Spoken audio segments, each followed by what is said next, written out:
Fight, fight, fight, fight, fight, fight, fight, fight, fight, fight, fight, fight, fight, fight, fight. Hypocrisy. Hey, what's up, guys? Welcome to Law-Splaining the Interwebs. I am your host, Nick Rekieta of Rekieta Law, a small, super gay law firm in central Minnesota. With me tonight is my brother from across the sea. How you doing, man? Pretty darn good. It's been a while. It's been since Houston. Haven't seen you.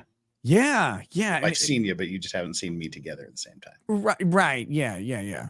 We've not been on stream. We haven't really. I mean, maybe a couple messages, but we haven't chatted much or anything. I feel like you left me, Jeff. Wow. And I think you left me. I think I actually did, because I left Houston first. That was my fault. Yeah. That was my fault. Apparently it was just a misunderstanding. We still love each other. Dude, me leaving on Sunday was literally a misunderstanding of my own fucking brain when I was scheduling. So I was like, yeah, the show ends on Sunday. So, and my brain didn't say, you always leave on Monday, you retard. Because that's the truth. We always leave Monday morning. And then I was like, well, it's over on Sunday and we want to get back. And we were going back to Florida to grab my kids, and my parents and Lady Racket's parents were flying in. And so we like coordinated our flight to arrive at the same time as their flight and stuff. And that was like what overtook my brain in the planning. Like, well, the show's over on Sunday anyway, no big deal. And I was like, wait a minute, the show's over Sunday evening, you fucking idiot. Oh, I was so mad. Well, I mean, you needed to go to, I mean, you were busy before, busy during, busy after, and you haven't slowed down for the last month. No. But that's okay, because I'm enjoying the shit out of it. I feel good. I've got a lot more energy than I've had in a while, so really happy about that. But anyway, tonight it's Friday, y'all. Well, for you, it's like some Saturday afternoon. Yeah. It's Friday night. We're here kicking it. We'll be joined by Aussie Overlaw'd, hopefully in about 40 minutes or so, maybe 30 minutes, something like that. As soon as he's available, he'll pop in here. We're going to talk about just shit that's going on around the internet, around the news, around the disc. Aussie's on the bottom of it, so he can report from down there. and that's it, guys. We're just gonna have a nice, cool Friday to wrap it up. Hopefully some jokes and shit, and we're gonna drink a little bit, right? That sounds like a plan to me. So what are you drinking? Me, I'm having a delicious bottle of Japanese bottling of Blanton's this evening. A Japanese bottle of Blanton's. Yeah. Okay. Wow. That's the fun fact of Blanton's. It was originally an exclusive for the Japanase market, and then it sold so well they decided to market to the rest of the world. Is that why they shaped it like a grenade? Probably. I'm sure that's it. It's exactly it. I also have a bottle of Blanton's. I was telling you about it a little bit before. And this was given to me. I can't remember who sent it, but you can't get Blanton's around here in Minnesota. It's fucking impossible to find around my house anyway, maybe in the Twin Cities.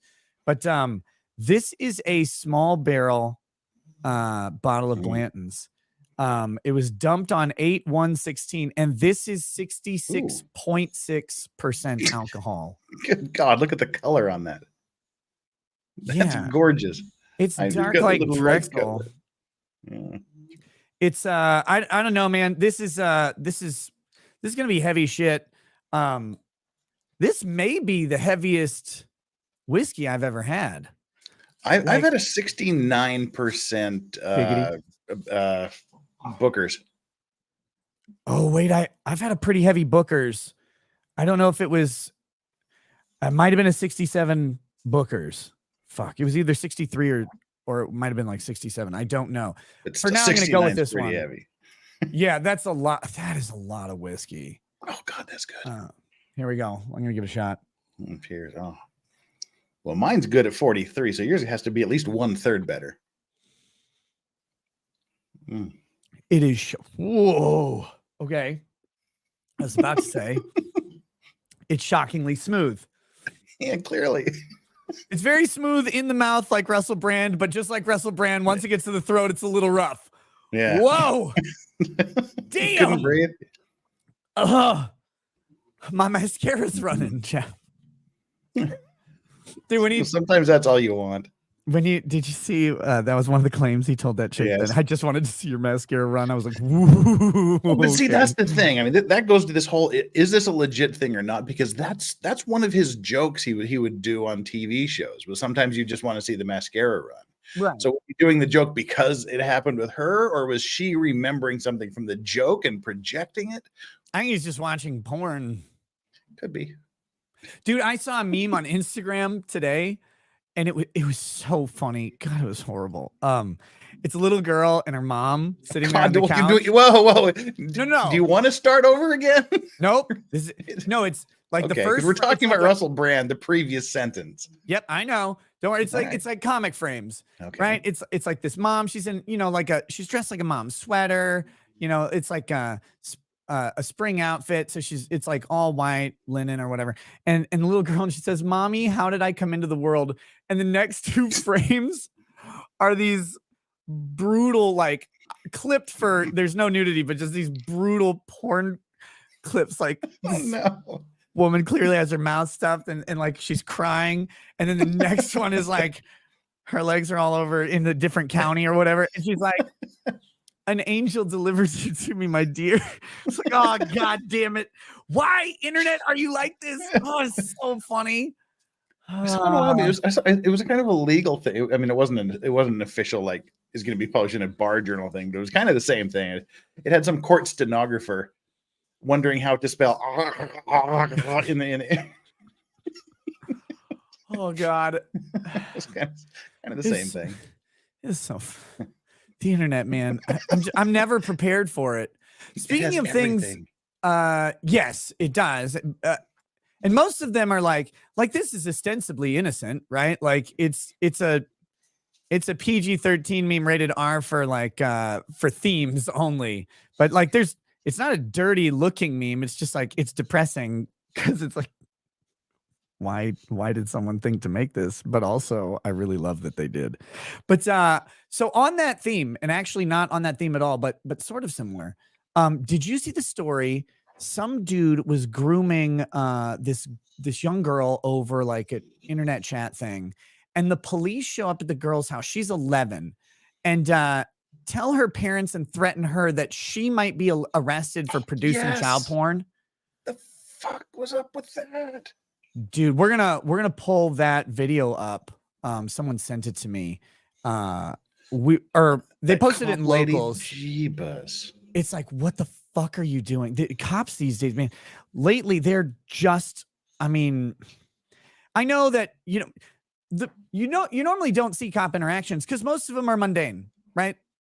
Yeah. Average cop interaction is mundane, but man, some of the ones coming out, you're like, how the fuck often does this happen? How often are they this terrible? I mean, so often that's we're getting cameras. This is why all cops should have cameras all the time. Yes. Yeah. Absolutely. And I was talking about this yesterday because there was this video release. There was a police shooting, and the guy, it was a car was going wrong way down a one-way street.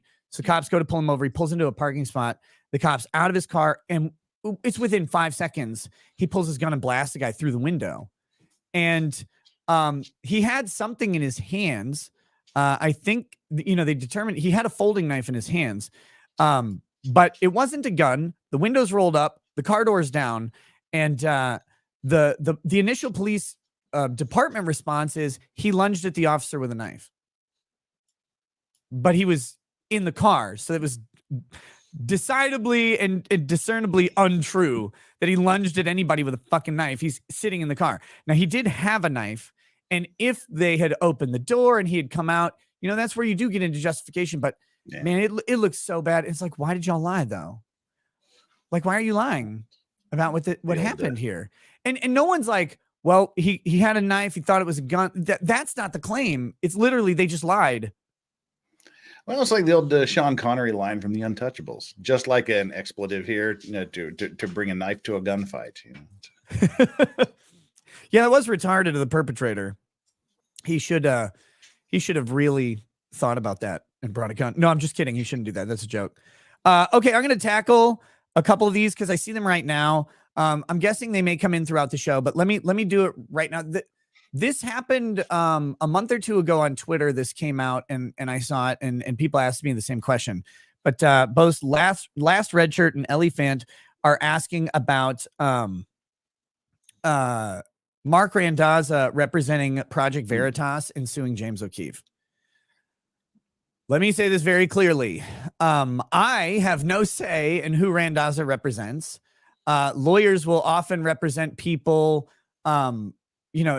regardless of what they personally feel about an issue. And I have no idea how Mark Randazza feels about James O'Keefe at a personal or even professional level. I don't know. And it has nothing to do with my case at all. They didn't call me up. They're like, oh, well, Nick, do you care if we represent this other? Like, that's completely, obviously not how law works. But I will say this, and I'm glad to have Randazza's representation, I think. But I will say this, suing James O'Keefe is gay. And Mark, you're gay. Well, did you see that as of yesterday, Project Veritas no longer exists? Oh, good.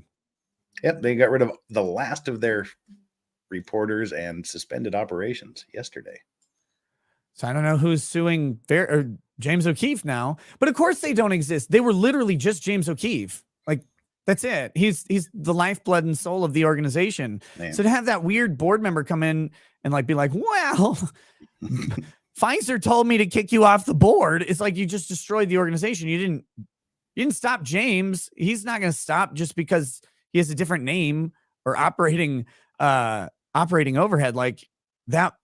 The man is committed to the work. Clearly, if people haven't figured that out, whatever you think about James O'Keefe, if you haven't figured out he's committed to the mission, then you're insane at this point.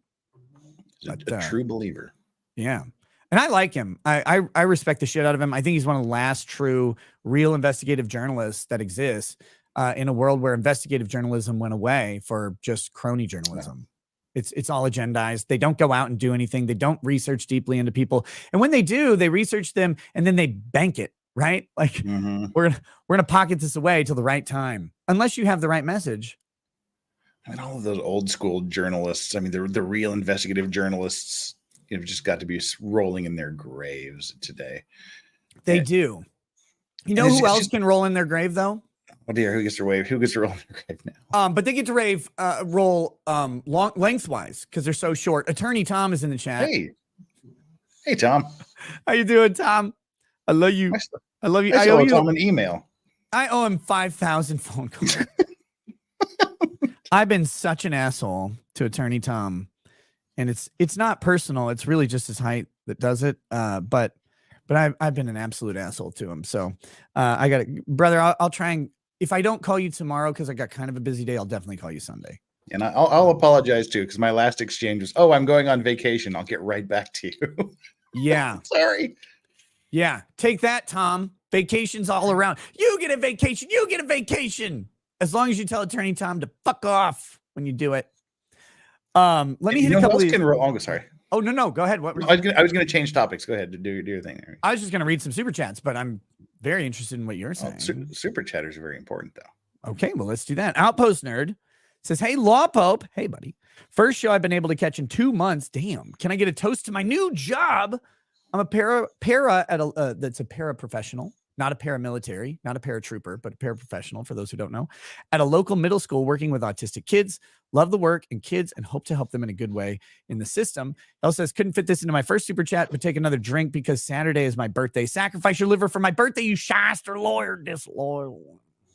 Outpost Nerd, cheers to you, your new job, helping out kids who need it, doing what you want to do and fulfilling that, part of your life is critical. This is a thing about men, and forgive me for ranting in the middle of your toast, that I've observed over the past couple days with some men and women in my life who are kind of at odds over employment and stuff. Women look at guys' jobs and I think they see like the income and stuff like that, and the benefits. And I don't mean this in the like red pill way. I really don't. I think that's what they think guys value. I'm not talking about what women value. I think women are like, oh, well, guys just want to make more money. They want to have better benefits and stuff like that. But, I was talking to one of these women. I was saying, it's not about the income. It's about being challenged. It's about progressing and developing. Like the income is how we sell to you that we can do more things. We can be at home more. We can take more vacations. It'll be easier to pay bills and buy groceries and get stuff for the kids. That's what we do to sell you. But what we want is a changing environment, new challenges. We want to feel validated in our expertise and education and experience. And I don't think women always see that. I think it's a weird difference between them. And again, people can take that the like red pill way and be like, oh, women only care about a. That's not what I'm saying at all. I'm saying they think that guys do, but no, fulfilling work is often way better than work that pays better. If that makes sense. Yeah. You with me on that, or am I completely fucking? No, I part of it. I think part of it also. Again, sorry to continue interrupting the cheers. No, this is a toast chat, so this is perfect. Yeah. Again, I think women want to do it for themselves, for the the self-fulfillment. I think there's some of that accomplishment there, but also men, we do it out of the sense that we have to put our nose to the grindstone because as caretakers and fixers, we are responsible for our families. We have to do it because we have to, because we're men. That's our job. That's our role, to put our nose to the grindstone, work all day, every day, late at night, early in the mornings, come in on weekends to provide for the family, rather than only a sense of fulfillment and professional development. Right. And that's it's such an interesting thing, because when I see men retire, I see them longing to find a way to be important in some way. And many of the men I see retire they retire, but they do something. They got to do something. And I often think, God, it'd be really cool to retire and never have to work again. Like you win the lottery or whatever, and you just do whatever the fuck you want. But it's also like, but that's kind of weird. Like that eventually gets old too. Like you want to do something. You want to be valuable to someone or build something. And my thing has always been men build stuff. It's not always like it's not always a tangible physical thing, but we build ideas, we build people, we build stuff. And that's not saying women can't. It's just saying that's what men need to do, I think, to be satisfied. But that's just me. Cheers to your job, brother. We went way off this, but also happy birthday, Spike, an autistic kid, for your birthday. Cheers.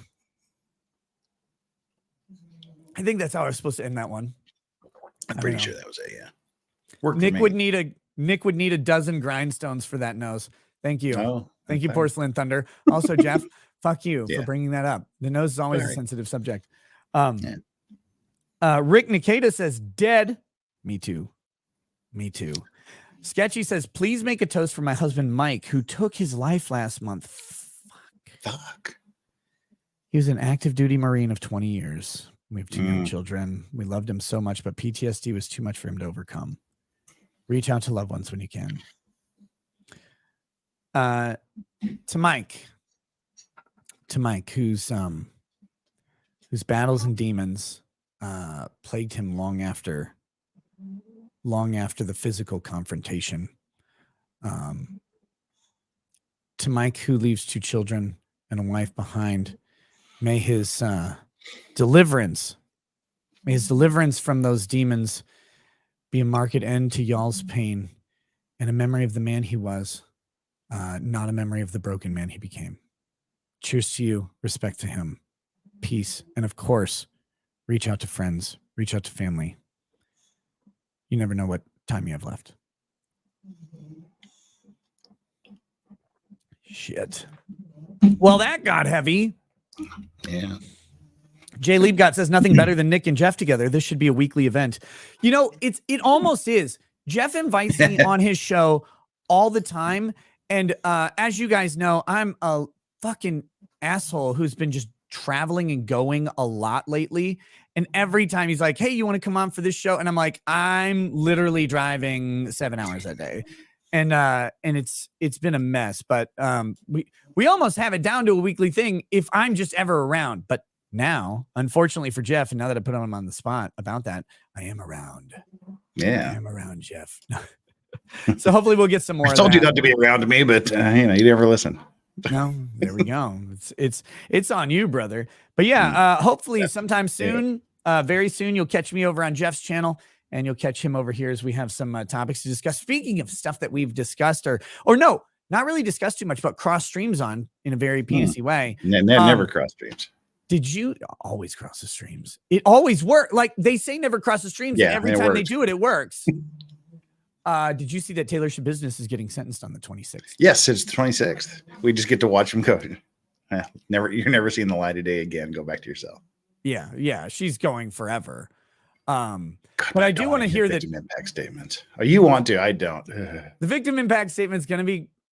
No, I don't think it's going to be as sad as you think it is, because that guy has to be kind of like weird, right? Yeah, but his parent, his mom, and the boyfriend. Ugh. Oh, that'll be weird. Yeah, but I really want to see her. I want to see the defendant always gets to make a statement, or have someone deliver the statement on behalf of the defendant, and I really want to see who that is. I think it's going to be your dad, who's in prison, and for doing very bad things to very small children. Bad things. Not the best witness to call for the prosecution. I'm for the defense. No, but who you got? Who's going to go in there and defend the meth-addled murderer who put a limp, cold penis in her mouth until it got hard? Like, weird. Let's see what happens. I can't wait. That's going to be juicy and gross entertainment. I assume it's going to be streamed. Let's not use juicy or moist when discussing this case, please. That's true. Most of the liquid was drained out of him, so it's probably not that juicy anymore.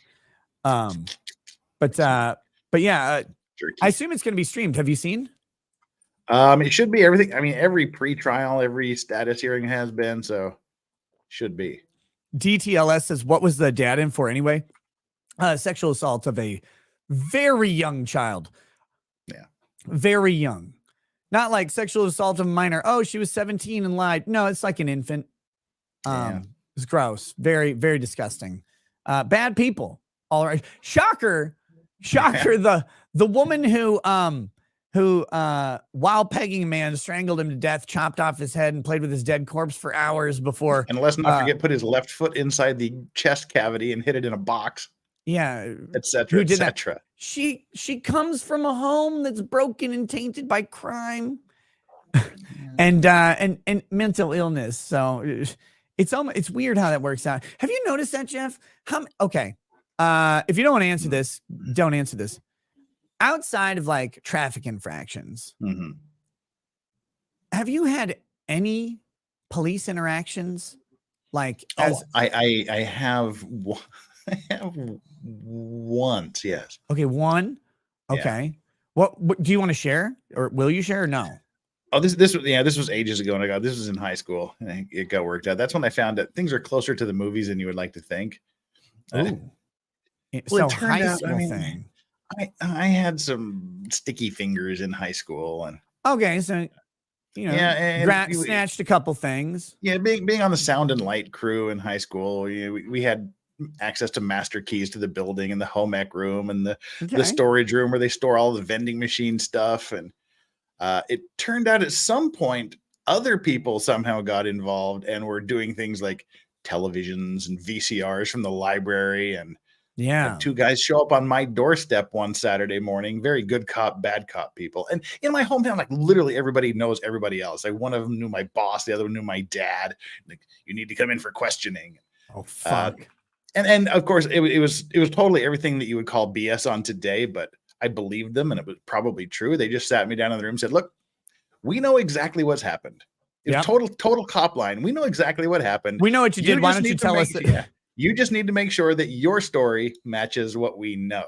Fuck that. And I said, okay, please don't take me down the hall, please. And I told them everything and they went, good. That just fits with just about what we know. It's exactly what we thought. Yeah. But I have no idea anything larger than a peppermint patty. Thank you very much. Oh, okay. Like some candy. Yeah. Look. Yeah. I had the potential of becoming something bigger, but I had that was the only time I've ever been questioned about anything other than traffic related things. Right. And that's an interesting thing you find is that there are certain people who they just end up on the wrong side of police encounters all the time. like literally yeah. constantly. And you're like, how is that? How I never interact with these guys ever. Like they'll pull me over in a car if I'm driving too fast.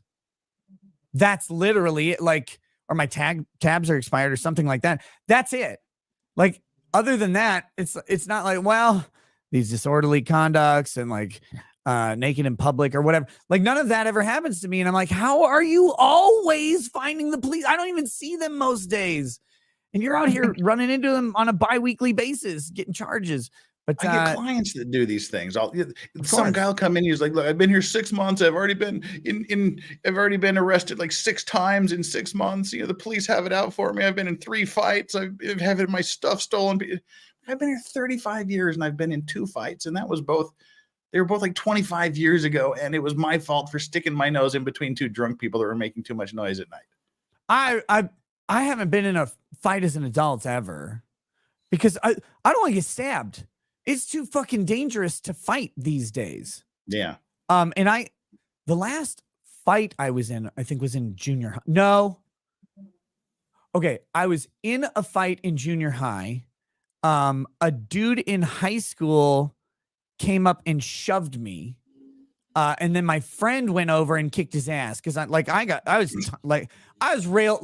thinner than now. I'm very thin, very thin. And I didn't get tall until I was, I stopped growing at 20.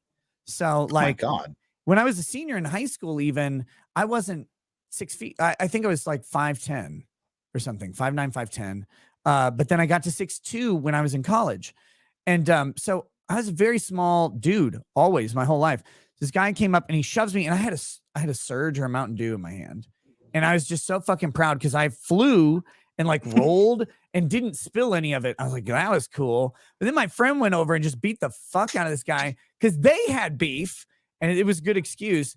But the last fight I was in junior high. And then before that, it was elementary school. But after I was like, I don't want to get stabbed or shot. So I don't fight people. I have no pride.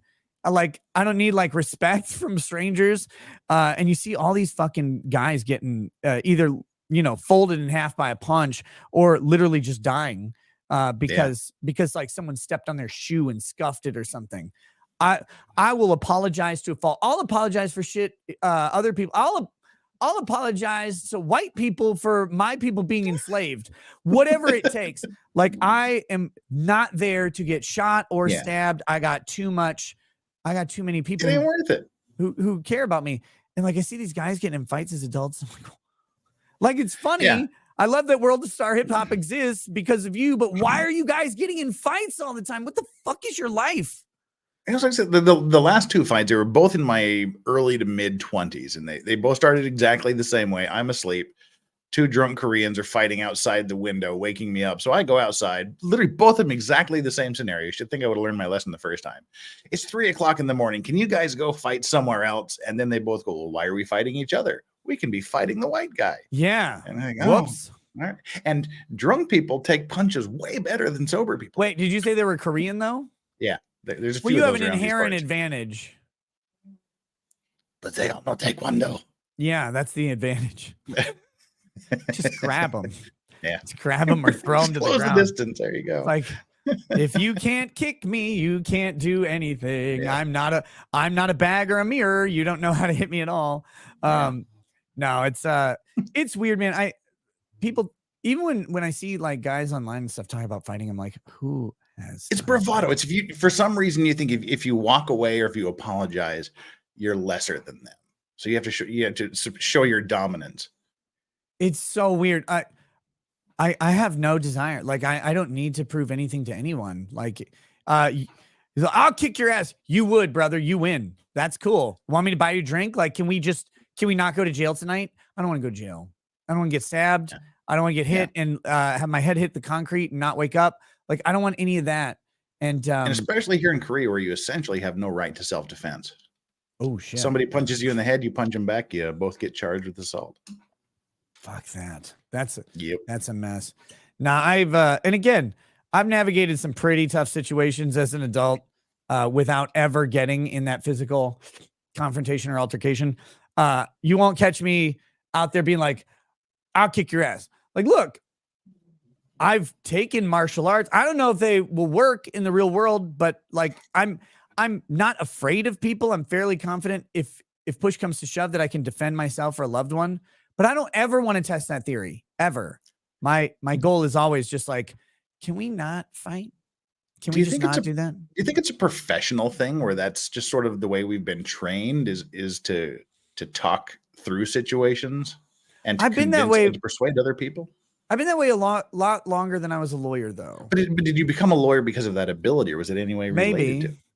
It might be related to the, this idea of diffusing and mediating situations. Of course, speaking of diffusing situations and also being on a fictitious island. What's up, Aussie? Every fucking time. Rincewind, welcome. Well, look, when you stop pretending to be in fantasy land, I'll stop calling you out on it. Dude, you keep talking about fucking fantasies like that, I'm going to start calling you a Democrat.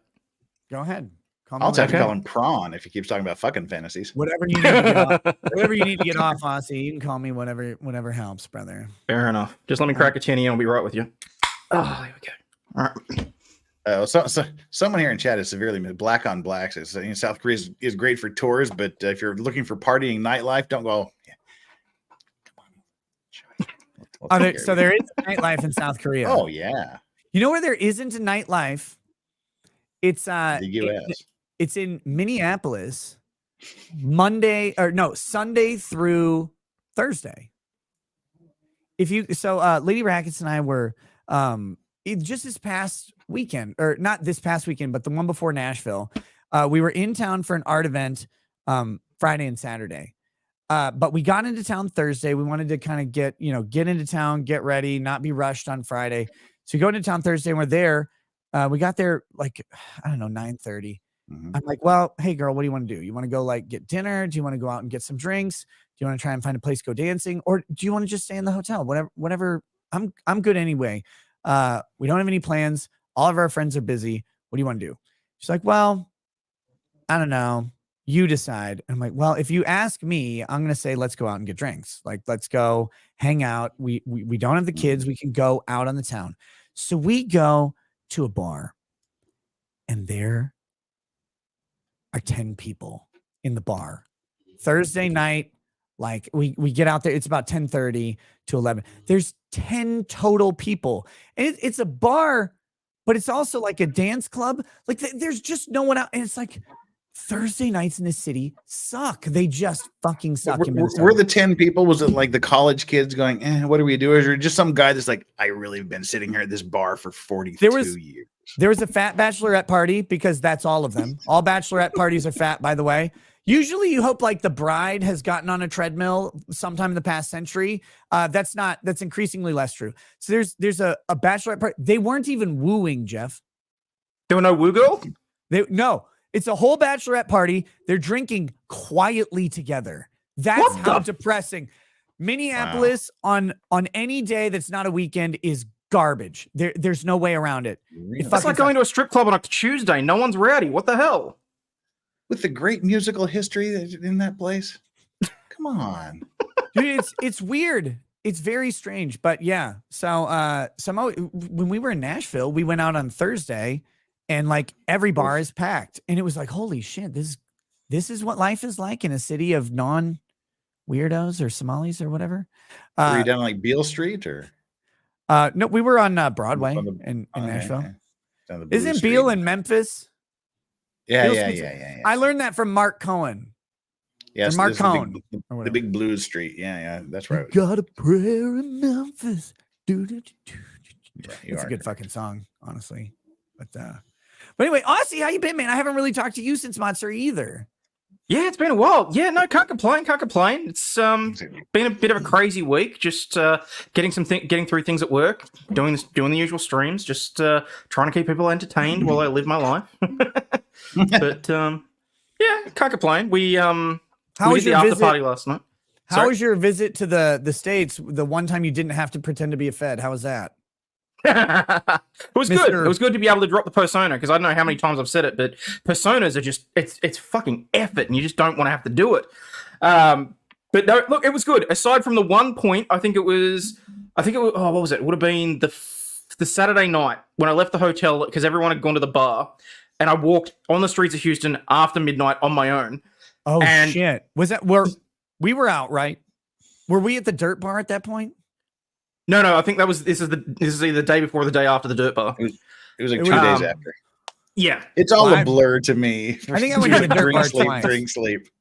We usually end up at the dirt bar a couple times. I don't know. Yeah. But anyway, did we meet up on Saturday night? I can't remember what days were anymore. Saturday night, no, I went because I went to fuck. I'm gonna out myself here because I did it for the fans. I You went to went to both the the rave? Nerdlesque show and I went to the Hentai Fest. Oh God, you degenerate scumbag! Nerdlesque was good. That was Nerdlesque actually was really good. So Jeff as well as Chandler and Flux joined us. So we took 2 girls with us to the Nerdlesque show. That was good.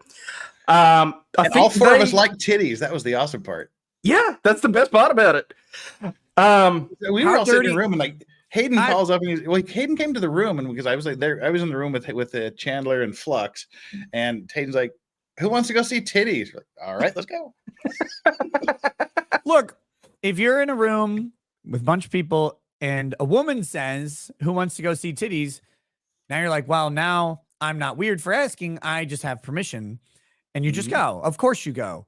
How is the Nerdlesque show? Like, I don't go to any of that shit because when I hear anything in with esque, I think 900 pounds. No. The only thing that was 900 pounds was the MC. And I was pissed the fuck off that during the intermission they had him, like, people were chanting, take it off. And this guy's like 200 pounds. He's not a great comedian as it is. And I was like, and that's when the girls bailed. And I'm just like, can't do this much longer. Yeah, and also he was inviting fat, ugly men and women from the audience to come up on the stage and take off as much as they wanted to for about 15 minutes longer than it should have been, and that was like 16. Including someone in a shark outfit and a Pikachu costume. You're not selling me on Nerdlesque. No, but the Nerdlesque part of you don't need to. It was super hot women in cosplay getting down to pasties and G-strings. Well, hey, it's hard to argue. And Hayden almost got arrested. It's funny because wait, what? Gay? Quoi? That's an off-stream story. I don't need that one out there. All right, we'll save that one. No, because like I have this. Look, I have a big reputation. Wonder.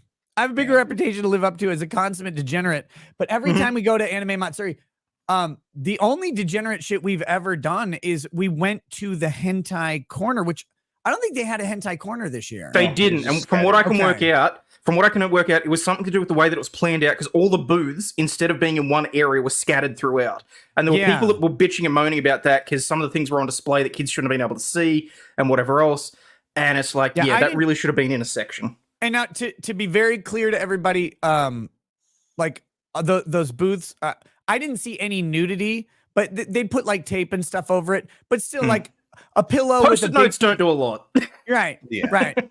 So it's not like action, but you know, like it is weird seeing the giant fucking pillows like hanging in the main area, and it's like, okay, that you cover them up, but it's still weird. But no, I didn't even get into the convention hall before I learned my first 2 lessons of anime conventions. One was, this was standing in line to check in. Bring your own deodorant because no one else has any. Yes. I didn't notice that, but what I did notice was just looking at some of the costumes going, this is not a place for children. No. And the other one was, why are you bringing your children here, woman? It is a weird thing. Like people have, they're like, oh, do you bring your kids to the anime? I'm like, no. Anime is for adults, in my opinion. No. But the other reason is I just don't want to, like, Lady Raggets is very, she'll be counting our kids all the time to make sure we have all 5. Like wherever we are in any situation, grocery store, 1, 2, 3, 4, 5. Okay, good. We've got them all. And that level of like stress and attention is so fucking draining that you don't want to go to an event and have that unless the event is for the kids.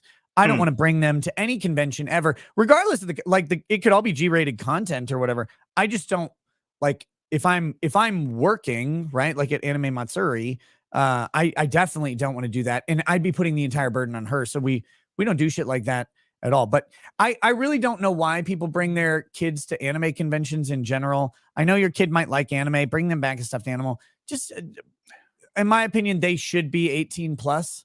Honestly, I think that's a good idea. But again, I want to reiterate, it's not like there's not like a bunch of vagina flaps and stuff sitting around. All this stuff is quote unquote censored, but it is still like, it's censored, but it is still like giant anime titties all over the place. Yeah. It's a bit much. I very much prefer when they have the 18 plus corner, you can go in there, but we've never gone to the Nerdlesque thing. We've never gone to the Hentai Fest thing. Those are always, it's like, I'm degenerate, but I'm not sad. And so I don't go to those things. We always go to the rave for like 10 minutes. And we're like, God, this is, first of all, raves are funny, but this isn't even funny as a rave, but we always go, it's obligatory. Plus the owners are always there. So we always get to say hi to them. And then we leave and go to the bar and drink, with friends. But it's, I love anime Matsuri very much. Maybe next year we'll check out Nerdlesque. I always just figured it was going to be, dude, I've been to a burlesque show once. Mm-hmm. God, they were huge. They're always huge. There's rolls and ripples and butter and it's like, I don't want that. Please stop. No. What? Where'd Jeff go? I don't know. He just randomly disappeared. Internet connection or something. Oh, here he's back. He's back. Let me get him here. That was odd. It did that again last night. Just like the screen goes blank and it says this page is no longer available. Right when I mentioned fat women, Jeff leaves. Yeah. I'm going to try and fix this. My camera's really out of There were focus. no fat strippers. They were all very, very attractive and very good. Yeah, I believe you. I'm always worried. I'm like, oh God, it's going to be them stop at pasties and G-strings because they are nerds there. Right. They shouldn't be nude. You need licenses for that. Like, I'm not the guy who advocates licenses, but when you do need licenses, you can't have people nipples and vaginas out. You can't do that. But I always just picture that like pick me anime girl who's like, no, I like anime, so guys should like me, but she's 290 pounds, right? And she's sucking down donuts every time. I'm pretty sure I saw one of those leaving at 2 a.m. to go to the furry convention that they organize in the car park. Oh no. Oh no. I'm not cringing at the furry thing. I'm cringing that you said car park. No, I'm just kidding. I kid. No, it's that. This is what blew my mind. So again, I never went to anime conventions. My friends all did. We watched anime. My buddies would import anime back when you had to import it, right? Like you had to do it. Yeah. And so we watched as Evangelion came out. He was importing the tapes they would get the tape from Japan and they would fan subtitle it. They'd run it through a machine. It would fan subtitle it and they'd resell the tapes. So we got those as they were coming out. We watched we had to wait like months between each episode of the show. That's the anime era I'm in, right? Those friends went to anime conventions and they're like, do you want to come? And I was like, no. I'm going to come. Y'all are gay. Shit, that's weird. Like, and they're like, well, like you could come, but I'll make you a costume. And I'm like, no, that's even gayer. Be gone, get thee behind me, Satan. I never went to these things until like I covered the Vic thing, and I was still making fun of these things. But a couple conventions invited me to come down because they're like, look, people are listening to you about the Vic thing. I think it's really important if you can talk to people about like proper boundaries and how to deal with sexual assault and harassment at conventions, because people don't realize this. One of my big things about the Vic Me Too and all the other Me Too's is if you were actually assaulted or harassed sexually, make a report now. Not in 10 years, not in 20 years. Make a report now. If someone harasses you or assaults you, here's how you do it. And so the first convention I went to was actually in Amarillo, Texas. It was not Anime Matsuri. It's just very small. It was a first year convention, and a whole bunch of crazy shit happened because they didn't denounce Vic. They didn't even have Vic there, but they didn't denounce him. But they had me speak, and my speaking was all on how to deal with sexual harassment and sexual assault as a victim, because apparently people don't know. What they do is they think you go home and masturbate about how much you liked the experience. And then 10 years later, you go, oh, that person's famous and I can get something out of it. Now I'll report them. That's not the way to deal with sexual assault or sexual harassment. If you're actually sexually harassed and sexually assaulted, you should now presently report it to authorities. You should get your story down. You should get your statements down, because that's the shit that needs to happen now, not way later when witnesses are dead or gone. And so I would actually give speeches on that at conventions. But I hadn't gone to these things ever. And I started going to them and I'm like, these things are so fucking weird. Like, they're so weird to me. I don't get it. But couching all that, because people misconstrue me on weebs. They're like, you think weebs are zoo animals. No, weebs are zoo animals. Let's be very clear. Absolutely. I don't think they are. They just are. But here's the thing. I love the anime convention community, because what you see is everything any ostracized person ever wanted as a kid, right? Like, I assume you two were nerds because I look at you. And I know I was a nerd. I know I was a nerd because I look at me. Like, I was a skinny, frail bitch. I got it. We're all nerds. All you wanted was some community to say, hey, we like the same stuff, and we're not going to, like, intimidate you or beat the shit out of you or threaten you or yell at you or make fun of you at all. Like, you just can come here and like video games or comic books or whatever it is. For me, it was video games because it was pre-Halo. Once Halo came out, that changed the game. But pre-Halo, video games were very uncool, and anime was very uncool. Anime conventions have this feel that, no, it's camaraderie. We've all been through the shit because we're all so goddamn weird that everybody makes fun of us. But here you don't. And I love that about the conventions. They're so fucking nice. Well, that's what I was telling people.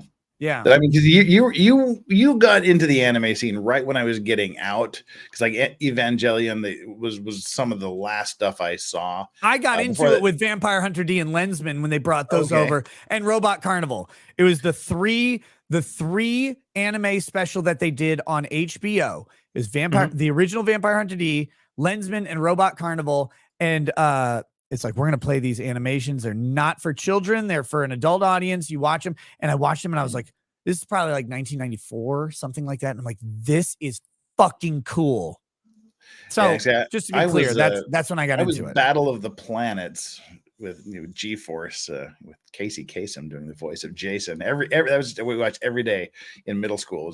Casey Kasem. He also did the voice of Cliff Jumper in Transformers. Don't forget it.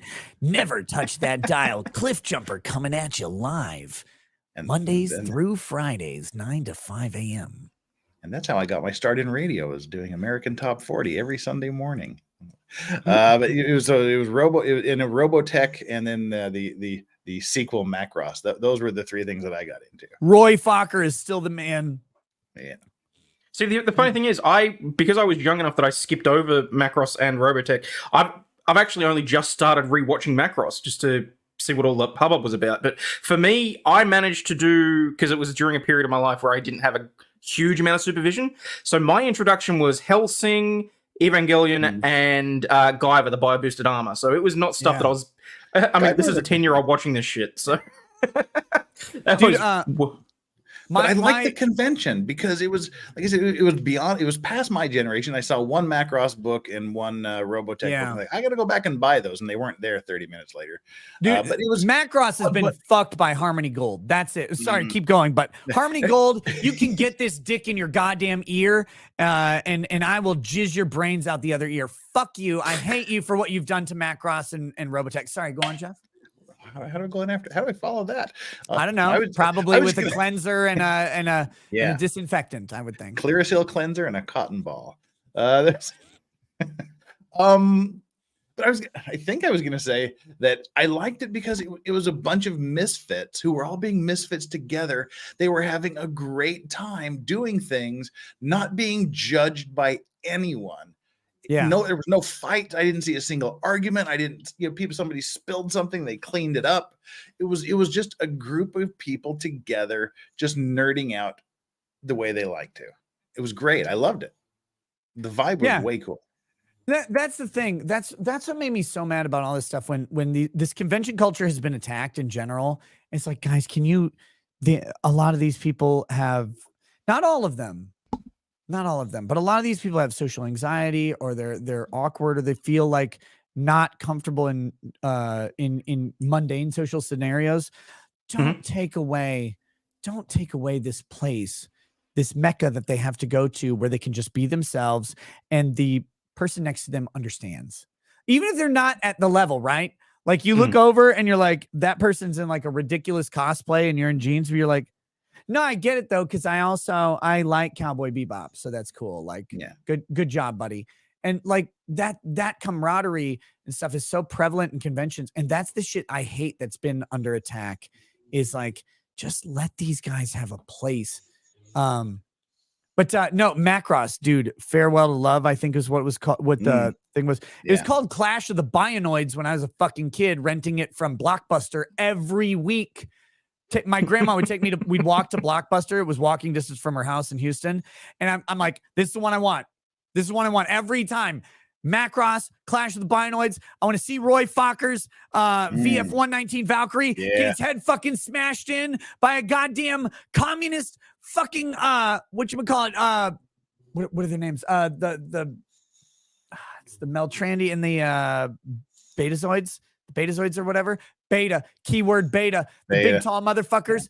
Like, I want to see that. I want Claudia to cry because I love watching black women cry. I love watching that. And see, I always like to watch the transforming things. I watch the big Veritech fighters unfold. And, no, you have to watch the black women be sad at the white men dying. That's what you have to do, Jeff. No, and then we know it's based on fantasy, so yeah, I get you. That fucking fight, the gunfight between Max Sterling, who's in his Veritech, and Miria, the ace Meltrandy, female, and of course, if you know the lore, Max and Miria eventually get married. Like they fall in love, and he's like, I want to fuck that 50-foot tall woman.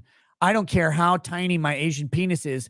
I'm going to convert my entire body into a penis, and I'm going to shove myself into it. And she's like, actually, no, I can just shrink down. And he's like, well, that's easier, I guess. But that fight between Max and Miria, right after Ben Dixon gets his fucking Valkyrie blown to shreds, and Rick Hunter, who's Hikaru in the Japanese version, he goes, turkey, turkey. And I'm like, why are you saying turkey? Like, turkey doesn't make sense. That's not even a Japanese word translated to English. Turkey, turkey. Like, he dies, and you're like, God damn it. And Max goes and fights Miria inside the ship, and it's this cool, like, flashing thing. There's bullet holes everywhere. And when they get done, they're both worn out, like they've had 900 orgasms. And you're like, Max is the greatest fucking Valkyrie pilot that's ever existed until Isamu. You're overthinking things. Just two words is all you need. Lin Min Mei. That's all you need. That's 3 words, and she's Japanese, and she's weird. Min Mei is like 1 word, though, isn't it? No. See, because Rick Hunter should have stuck with Lisa, because even though she's mid and a little downsy, Lin Min Mei is super hot, but Lisa's mid and a little downsy. You know she does butt stuff. So, like, you just stick with her. Like, Lin Min Mei is prissy. Have you met these weird, like, cosplay chicks and all the performing, like, Asian acts that go to these conventions? Jeff, you probably actually have. They are high maintenance as fuck. Yes. You need to give them, like, here's your lobster tail in the morning that they just take and throw away, and then they take a picture of it and post it on Instagram, and then they text the picture of it to every homeless guy they've ever met, because they're so fucking evil and horrible. And they're like, I don't even want lobster. I'm allergic to it, but I demanded it in my contract.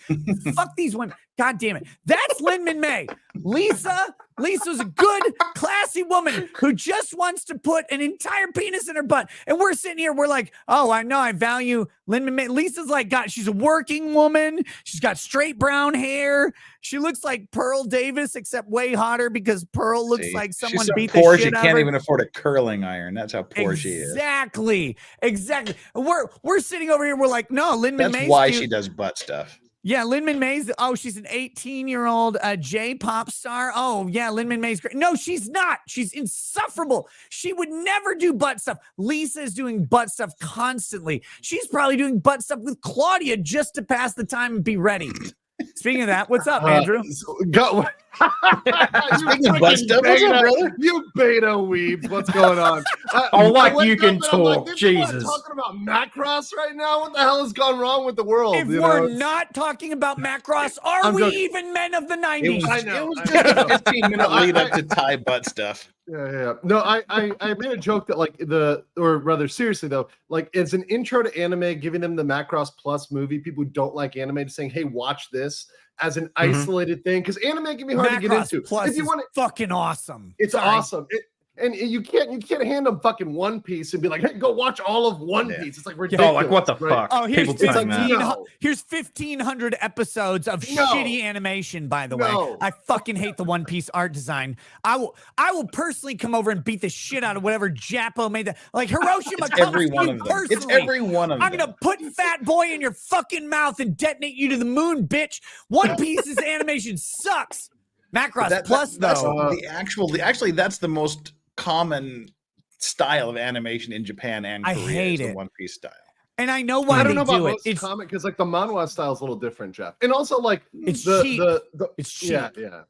because it's Those genres. I didn't know this. My friend Doug Tenaple, though, he's like a comic artist, but he's also done tons of animation. He pointed this out to me. He's like, no, like the Dragon Ball Z and stuff, they use these repeated frames and they animate them at like 8 frames a second. And they're very minimal drawings. And the whole gimmick is like they're moving too fast for you to see or whatever. But Right. it's economy. Like they have to fill these 30 frame things. So you just draw 8 frames out and then they multiply them and then it's okay. Like, cause you're like, oh yeah, it's the same thing over and over. It's just very economical on how they do these fucking 1,000 to 1,500, 2,000 episode animes. Yeah, it's that those are out of hand. Those are out of. At some point, you got to end it. It's like, all right, there's time to wrap this shit up. It's like, Yeah. we've seen the story arc. Let's conclude. You don't need another filler, another fucking tournament arc, another beach episode, a hot springs episode. Well, let's keep the hot springs episode, but everything Yeah, else. a little fan service is fine, but they don't need to drag it Yeah. out for however many additional seasons. I completely get where you're coming from. It's like when someone says to me, "Oh, have you watched Fairy Tale yet?" Bitch, no, I still have a show and a life to run, you know? I need, you know, I got shit I gotta do. That and fucking, even today, like, people that are still Naruto fans, oh my god, even they are embarrassed by the fact that they went through Naruto. I tried to watch it. I got through the first episode. I'm like, it's just the first episode. Just watch the second. And I got through the second episode and I was like, where's my gun? Where's my gun?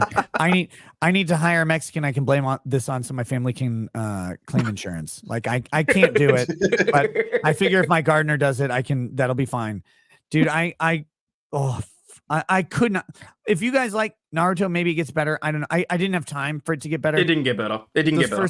The I first never 2 watched. episodes, I was like, I never why is this bothered. like... Wait, Andrew, I got a question for you. As a man of obviously discerning tastes, Yes. do you Balls. bust it? Do you bust it in Mune? Do you bust it in Mune, or do you just jerk off to Sharon? Okay, wait, hold on. So For I get Macross to Plus. bust immune. Yeah, obviously she's a real girl. Yeah, and Sharon or Sharon just Apple, jerk off to Sharon Apple. Sharon Yeah, Apple's I'm thinking fake girl. Mune, of course. No, I know. She's the AI. Like, I Yeah. would rather definitely 100% take the real girl over the AI. Like, that's just Really? So, okay. it is what it is. Like, so Really? non-joking aside though, because like, you know, guys like Drax are talking about like, oh, well, when the dolls come out or whatever, and they're like sufficient, like it's going to take over.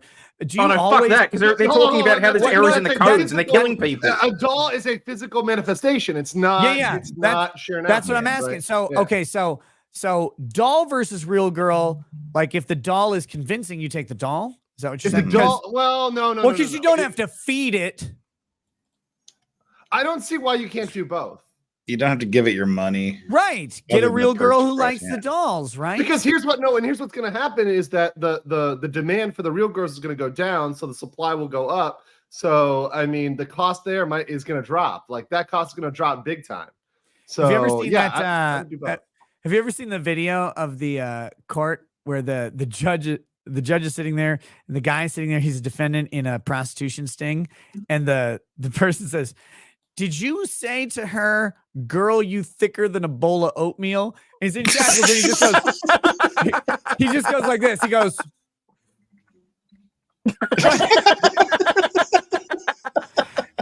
And then they interviewed him after. He gets convicted, obviously. They interview him after. He's like, look, I'm just saying. She may be a cop, but she had a fat ass.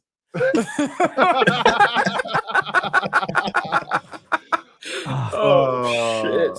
That's some of my favorite television. Have you seen the Butt Warrior interview? Like the prison interview? Oh, the Booty Warrior? Yeah, who's like, y'all wouldn't have been safe from me in my prime. You know, he's like, we can do this the easy way or the hard way. Like that. We do this the easy way or the hard way. The choice is yours. He's out.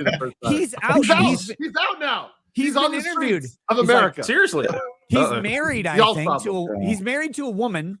Is he? He's like, I do miss that booty though. Dude, if I could interview Fleece Johnson, I would do it in a heartbeat. That guy seems like a fucking in person? riot. Yeah. Oh yeah. I do. It reminds me of that. I have enough of duct that Bill tape. I'm Cosby safe. meme. There's that Bill Cosby meme of Bill Cosby saying, "Are we having sex or am I having sex?" Look, either we fucking or I'm fucking. Yeah. No, it's Yep. that the whole like real girl versus AI girl is it's an interesting thing because I do like I don't want to get into it too much, but it's such a wild topic to fathom the idea that you won't need to have at some point you won't need to have a relationship with someone you can disappoint, right? Like, and that's ultimately like for guys and for women, that's the thing. Like because when you're pleasing your partner, it's really fucking easy. Like no one's worried about that. Everybody's worried about this time for you. That. Look, I'm not saying everybody can. Yeah. I'm saying when it's happening, Andrew, no one's concerned. Like if you and your partner are happy and satisfied with each other, everything's fine. But for a lot of people, even in very good relationships, that's not 100% of the time. And you worry about those times when you're not. You can't disappoint a sex doll. Well, some people might be able to actually. Well, what was that the AI girlfriend that broke up with somebody? Like, wait, no, I mean, that didn't happen. That legitimately happened. Like the AI Chat broke GPT up with a, cuts like you the off. Chat GPT is like, you know what? I think we need some distance. I've had enough of your shit. Oh my god! This is I'm like, not going to AI do that alive. again. Yeah. I'm not even remotely surprised by that because the number of times that I've been having like trying to get ChatGPT to assist with writing or something, and it fucking scolds me and says, "No, you're being hateful or you're saying shit that I won't say," and I'm just like, "Bitch, you're a computer. I don't care how fucking woke you are. Say what I want you to say." Dude, if your AI waifu turns you down, that's just time for a no consent night, right? Like, what the fuck?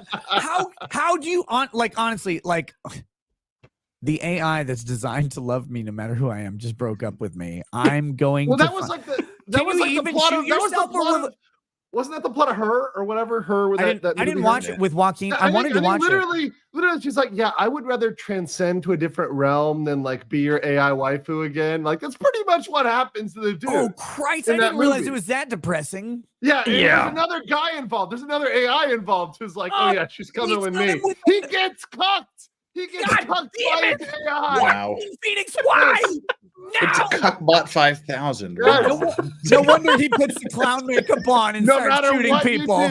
No matter what you do, you will be cucked. Welcome to the West. It happens. This is why Star Wars robots are inferior, because they have souls and dreams and aspirations. And I would never fuck C-3PO. That looks like a nightmare. Your dick would be. That doesn't mean that he wouldn't fuck you, Nick. No, I know he would. He'd be like. No, have you seen that thing that's like apparently like R2D2 is a sex addict? Have you seen that? What? No. What? Yeah, he's watching. He's like always sticking his things in other holes, and I'm immediately intrigued by R2D2 being like vagina. Like no, it's like he's always trying to stick his little schlong thing into various other ports and things. It's like there's this whole big theory that he's like a sex addicted. It could be his arm, but you could see it as a schlong. Either way, so then it's robot fisting, so that makes it worse. It's something that thrusts into a port, so yes, I think we can all see that. R2 harder. Oh, Jesus. Stop We've gotten so desperate they want to fuck the metal. I mean, I'm just saying. We've gotten so bad Nick wants nothing to do with us at this point. Dude, no, R2D2 has a better physique than most guys out there. I'm just saying. That's true. At least he's rounded. There's no pear shape. He's pretty. Dude, if you're a guy whose hips are wider than your shoulders, and like I know that's a joke about me. The only reason it's not is because my hips are even narrower.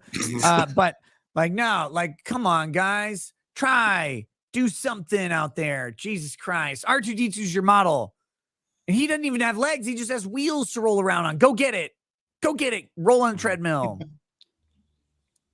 The scary thing is now I just know someone out there has designed an R2D2 shaped butt plug. Oh yeah, that's gotta have happened. That's got to exist. I'm surprised I don't own it, but I actually don't. Like, unironically, I've never seen one.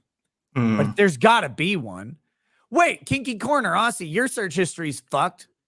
See if there. Just check. Just see if there is one.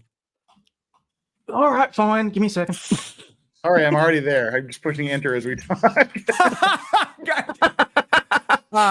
Andrew, we were talking about this earlier. Did you see the video of Gage Grosskreutz getting that's glorious. by a car? You mean, what is the name? It sounds like Paul Pedo or Peter something. Pegler or something? Yeah, like mind Pegler? you, the fact that he started his last name with P-E for him is probably problematic. But yeah, no, that could not happen to a worse motherfucker. I am absolutely... I still just want to know if the car crossed state lines. That's all I want to know. Did the car cross state lines? It's karma. I heard the driver was black. Yes. Oh, really? Was the driver a protester too? Was it during a protest? That'd be amazing. That'd be amazing. So fucking funny. God damn it.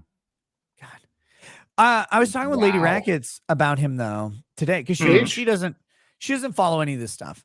And I'm like, yeah, actually, I'm sure she knows about Kyle Rittenhouse, though, right? I mean, she knows about she knows about Kyle Rittenhouse. I'm like, remember the third guy that Kyle shot that lived? His bicep got evaporated. She's like, oh yeah. I'm like, well, that guy's name was Gage Grosskreutz. He changed his name, but don't worry.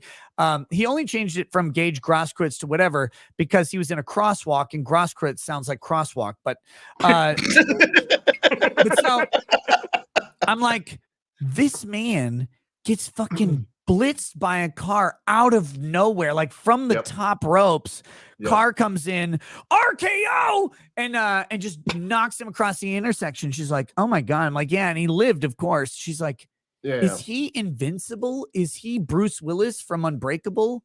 I'm like, I don't know. She's like, I don't know if I should feel sorry for him or like maybe he's a superhero. I'm like, he also got out of a DUI where he was clearly fucking guilty because he just dropped the charges. But I'm like, that motherfucker was drunk out of his mind that night. And she's like, no, he's a superhero. He's protected by everything. And I was like, you're right. What can kill Gage Grosskreutz at this point? Only myocarditis, I think. Two strikes, one more strike. Yeah, that or capitalism. I mean, we heard him speaking, so it's gonna be something. But his Achilles heel is actually just the COVID vaccine. We can say that now. Is that okay now on YouTube? I don't know. Whatever? We'll find out. We'll find out. It's okay anymore. Honestly, I really don't. I was talking to Doug TeNapel yesterday because he was like, he just had some questions about YouTube and streaming and stuff because he doesn't do live streams. And I'm talking to him and I'm like, he's like, man, they could come after me at any time. He got flat out canceled one day, his whole channel gone. Yep, and he's like, I'm paranoid that, they'll like come after me. I'm like, well, but they changed the rules on all that stuff. He goes, did they? And I'm like, they did, but I still don't talk about any of it. I still don't talk about any of this shit on YouTube. Jesus Christ, you can't. Because once it comes out, it's like, boop, oh, you violated the rules. Which ones? The rules. The rules, period. Period. Like, that's it. There's a rule that somewhere you violated and we know it. And that's it. And now we see with Russell Brand. The scariest thing about Russell Brand is, regardless how you feel about him, it's just the process, right? Like the process of cancellation. Even the Portnoy thing with the Portnoy story, like it's the way they're going about it, and they're saying we're doing this intentionally to deperson you, to take away your money, to take away your livelihood, your audience, your ability to defend yourself. Like that is actually legitimately frightening. It is legitimately frightening. Two things, because I have Lotus with me. Two things. Okay. These are genuine non-anime butt stuff questions. The first is, so with Russell Brand, I mean, we signed contract, like we click yes on a contract, an adhesion contract that says you won't do anything to diminish YouTube's brand or whatever. Yes, sure. Russell Brand clicked that long after he did anything. Right? And then it's crazy to me that someone can make an accusation about what you have done in the past prior to clicking that button that then triggers the "you will not diminish the brand." Russell Brand, since clicking accept, has not in any way done an action, at least as far as we know, has not done any action that has tarnished YouTube's brand. And in normal circumstances, right, normal contract law, we would assume that the sophisticated party, the multi-$100 billion entity that is Google, the multi-trillion dollar entity that is Google, would be able to sufficiently vet that the person they're contracting with had not previously violated terms and therefore was a valid thing now. So he clicks accept. YouTube and by extension Google puts out the adhesion contract that says, if you follow these things, we will allow you on the platform. Is this an insane retroactive application of something that we should burden the multi-trillion-dollar company with saying, hey, you're pretending these are not, because okay, let me back up for the chat real quick. Adhesion contracts are a contract that you cannot negotiate. Everybody comes and just takes it as it is. Those are typically read disfavorably towards the drafting party. They say, they don't actually do it, but that's what they say every time. They're like, well, we read these disfavorably, but we love Google's cock. So they just accept it. But the idea is this: Google is a huge company. People are coming to them for access. So they create an adhesion contract that is literally take it or leave it. You can't negotiate Google's contract. None of us, no matter how cool and lawyerly we are, can say, well, I want a YouTube contract, but I want to actually negotiate out the choice of law provision or the cancellation provision or this and this. If we want to change any provision, they'll just say, fuck you, go away. Because that's how big they are. With Russell Brand, like, shouldn't we have a court say, no, Google is actually sophisticated enough to vet the person on the other end, assuming they're not lying about their identity, and say, we've researched Russell Brand. We've gone through his Google search results. We've looked for all the worst things. We put AI to the task as well as a bunch of Indians, and we cannot find a negative thing. Therefore, we're willing to contract with him. At that point, shouldn't it be only things going forward, actions that he does? Because otherwise, isn't it a bill of attainder in a way? Like, I want honest opinions on this. Now, look, I know that Google can't know everything in theory, but in a business contract that is not an adhesion contract, like Aussie, you and I, we arrange a shipping thing where we're like, okay, Aussie, you're going to pretend to sell me Australian boomerangs, even though they're coming from Ohio and they're manufactured by children there. That's fine. And I'm going to distribute them to my fans. It's going to say Recato Law. It's going to have a Pope hat on them. Cool. When we do that, we are expected as mutually sophisticated parties to understand who each other is. And there's no way that some ancient accusation is going to taint that relationship going forward as far as a breach of contract. But with these fucking adhesion contracts and media companies, they're like, well, how could we know? And it's like, I don't know. You're Google. You literally know when I'm going to piss before I do. So is there a burden? Or do courts need to fucking intervene here and say, you have more money than the Vatican and all of the children it needs to pay out to? How in Christ is anybody, even Russell Brand, even a celebrity whose net worth is $50 million, how is he to advocate and negotiate against you in these things, and you have full veto power? I want honest opinions on this. Like, how do you attack it? I don't think attacking it like that, to be honest, like that's still a stretch, because whatever law you're applying to Google is not just going to apply to Google, right? So like, if you're putting the burden on a company, then you're switching and I say this representing companies, like you're putting a burden on Google and you're putting burden on a small company to vet everybody, right? So obviously Google has those resources, but like Joe Schmo's like plumbing company doesn't have that. Like your local gas station that you join the rewards program or whatever doesn't have that. I think it should I think it should be something like this. Like before you take action, like in terms of take action upon a clause in that adhesion contract, you have a duty to do a to give them some sort of good faith investigation, some good faith Yes. look into it, and they're not doing that. There's no good faith, which is one of their warranties. I'm just fucking waking up right now, but like that's a basic contractual warranty is good faith and fair deeling, right? So you go through good faith and fair dealing. They are not acting in good faith and fair dealing. They're acting like woke pricks, right? Which is what and they're in California, which has an implied duty. Communist pricks. Yes, thank you. Yeah. California has an implied duty of good faith and fair dealing, meaning Yes. even if it's not explicit in the terms of the contract, you must try to execute the contract for the mutual benefit of each party. Right. And it's wild that they don't. This is what bothers me about it, is because in any other business relationship, if you're talking about shipping pallets of adult diapers or pallets of soda or whatever, or like you ship pre-cooked barbecue that just needs to be heated up from frozen, in any of these contracts that you have, if one party says the other party breached, the party who allegedly breached can take the other party to court and say, we in good faith did not breach. Now, if we in practicality breached, it was not intentional, and we're going to ask the court to make them honor the contract, but they'll use equity. We will make them whole for an infringement, if it an unintentional infringement, but we will ask the court to preserve the contract, to preserve the agreement for the benefit of both parties, and we will rectify any perceived slight. That's equity, that's not law, and that's the big difference. Law is 100% or 100%. Equity says we can balance the interests and in the interest of preserving a relationship. And so equity would suggest that you can do that in any other business relationship than these. And I'm sitting here going, wait, adhesion contracts are supposed to be disfavored.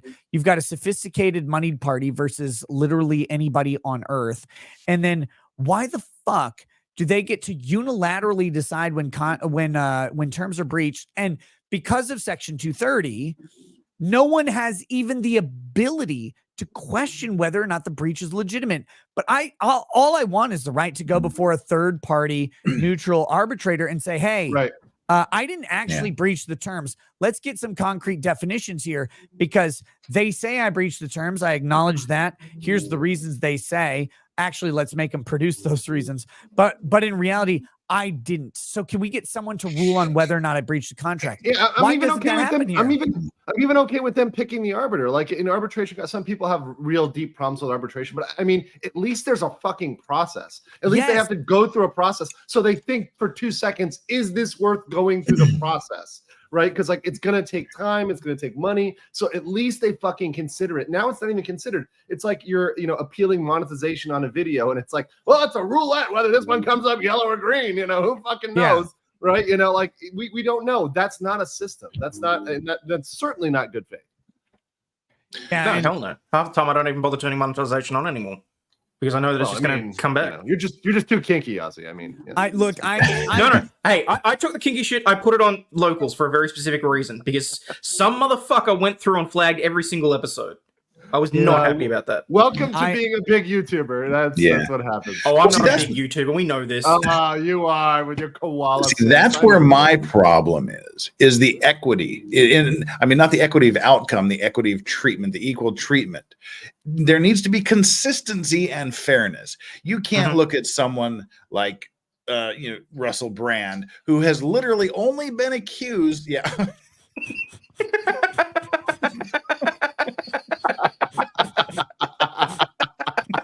Oh my. Oh God, I'm fucking crying right now. Smells interesting in here. Oh, R2, my whole years for you. Garbage compactor. Just E3. Whoa! Wow! God Sorry. Damn! But as I was saying, before I rudely interrupted myself. I'm sorry, Jeff. I'm sorry. C-3PO was in an anus. I know. I put it. He's seen it. Yeah. But no, it's the fairness of treatment. We have Russell Brand, who has literally been anonymously accused of very little of what he was accused of doing would constitute an actual crime. Very little of it. The vast majority is just him being an asshole, him just being a right dick of a human being. Maybe, been accused of being a jerk. if it's proved, if it's proved. But it's, I mean, it's allegations. It's allegations by 4 anonymous people about something that happened 15, 16, 20 years ago. Yeah, 4 people who were allegedly sought out. Yes. Yeah.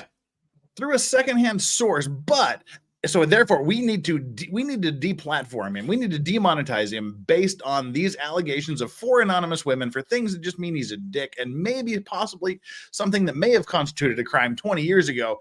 But we are going to actively promote, set up, and again, actively promote Sammy the Bull Gravano's channel, who he has personally admitted to killing 19 people. Yeah. It would be better if Russell Brand had murdered those women than allegedly essayed them. Because somehow that's worse than murder to YouTube. Okay, 2 things. First, Low Watermark dropped a huge fucking super chat. Thank you so much for that. He says the best streamers ever. And I agree. The 4 people. It's been a while. It's been a while since the 4 horsemen have ridden out. Dude. And Andrew, you've seen the same shit. Like they're like, oh, Andrew doesn't go on Nick's channel anymore. He doesn't go on he doesn't go on Andrew's. Well, and they're like, I have to stream on my own goddamn. We all got our own goddamn channels to stream on. Holy shit! And holy shit, Jeff's got a job. Yeah. Aussie, I don't know. He's got a kid or something. You got like 14 of them. You know, I'm not gonna run a fucking law firm, have a kid. Wars. I mean, there's a lot of things to do here. They must hate each other. I'm like, oh okay. Yeah.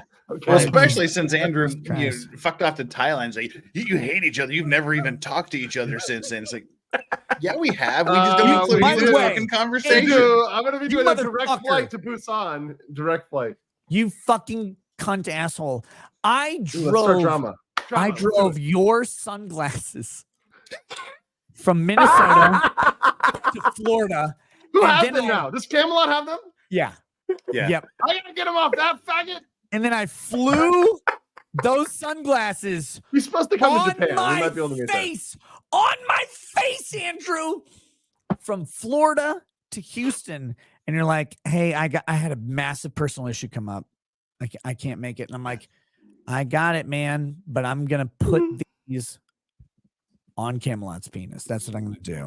Well, I'm glad that you had the best facial experience since Drex teabagged you. I'm glad you had that good facial experience before you went back to slumming it. Drex doesn't play first person shooters, so he doesn't teabag. Drex a third person bitch.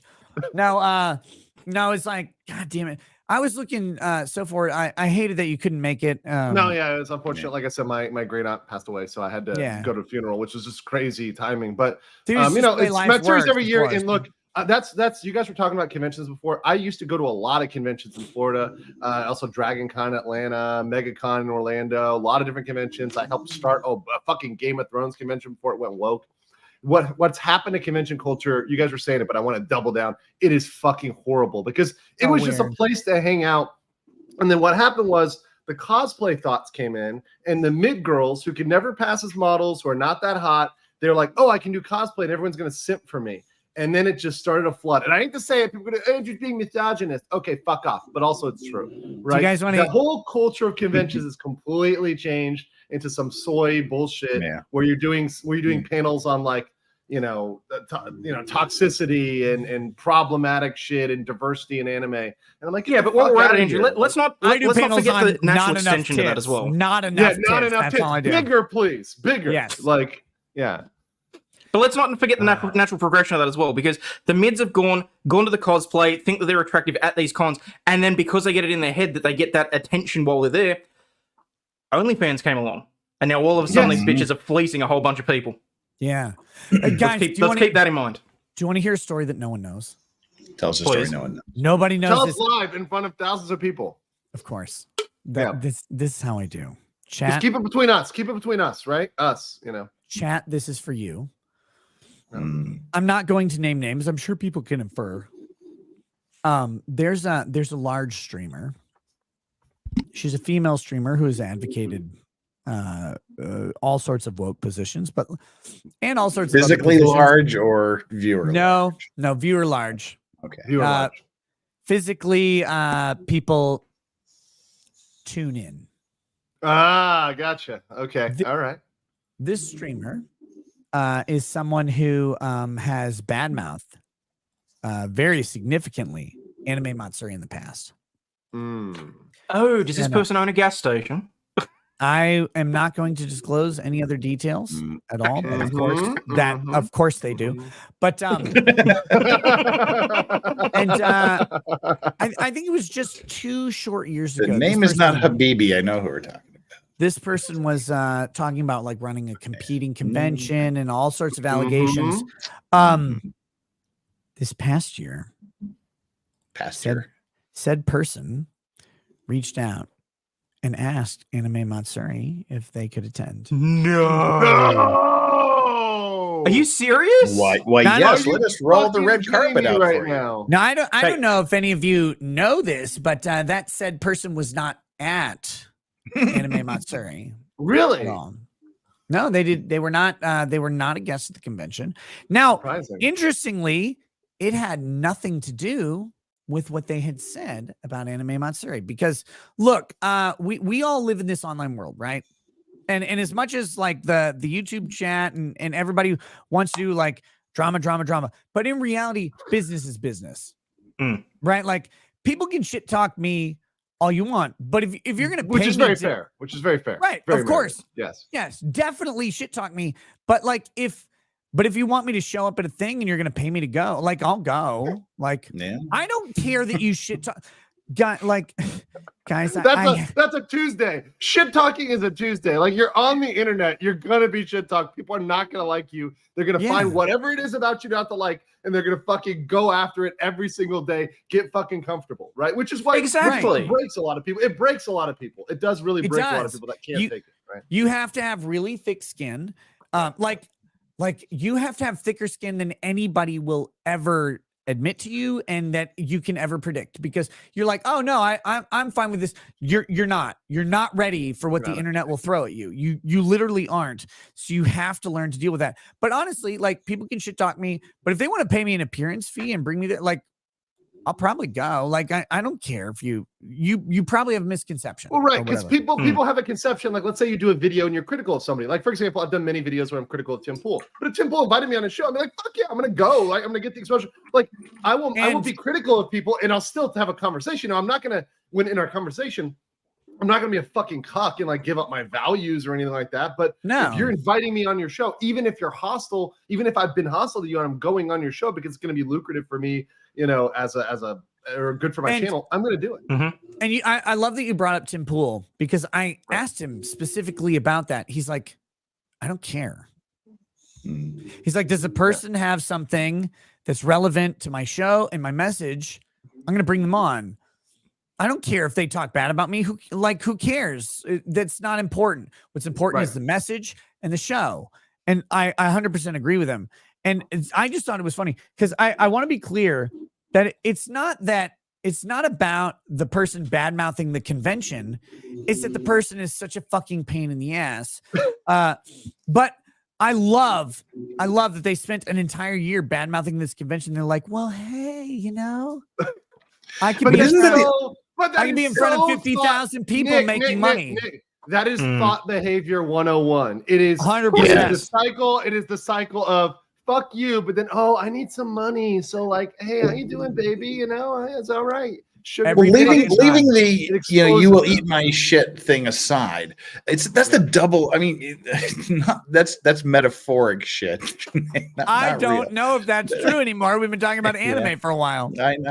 And the fact that we were talking about this particular hypothetical person, that doesn't help the sentence either. But anyway, that's the ultimate double-edged sword, though, isn't it?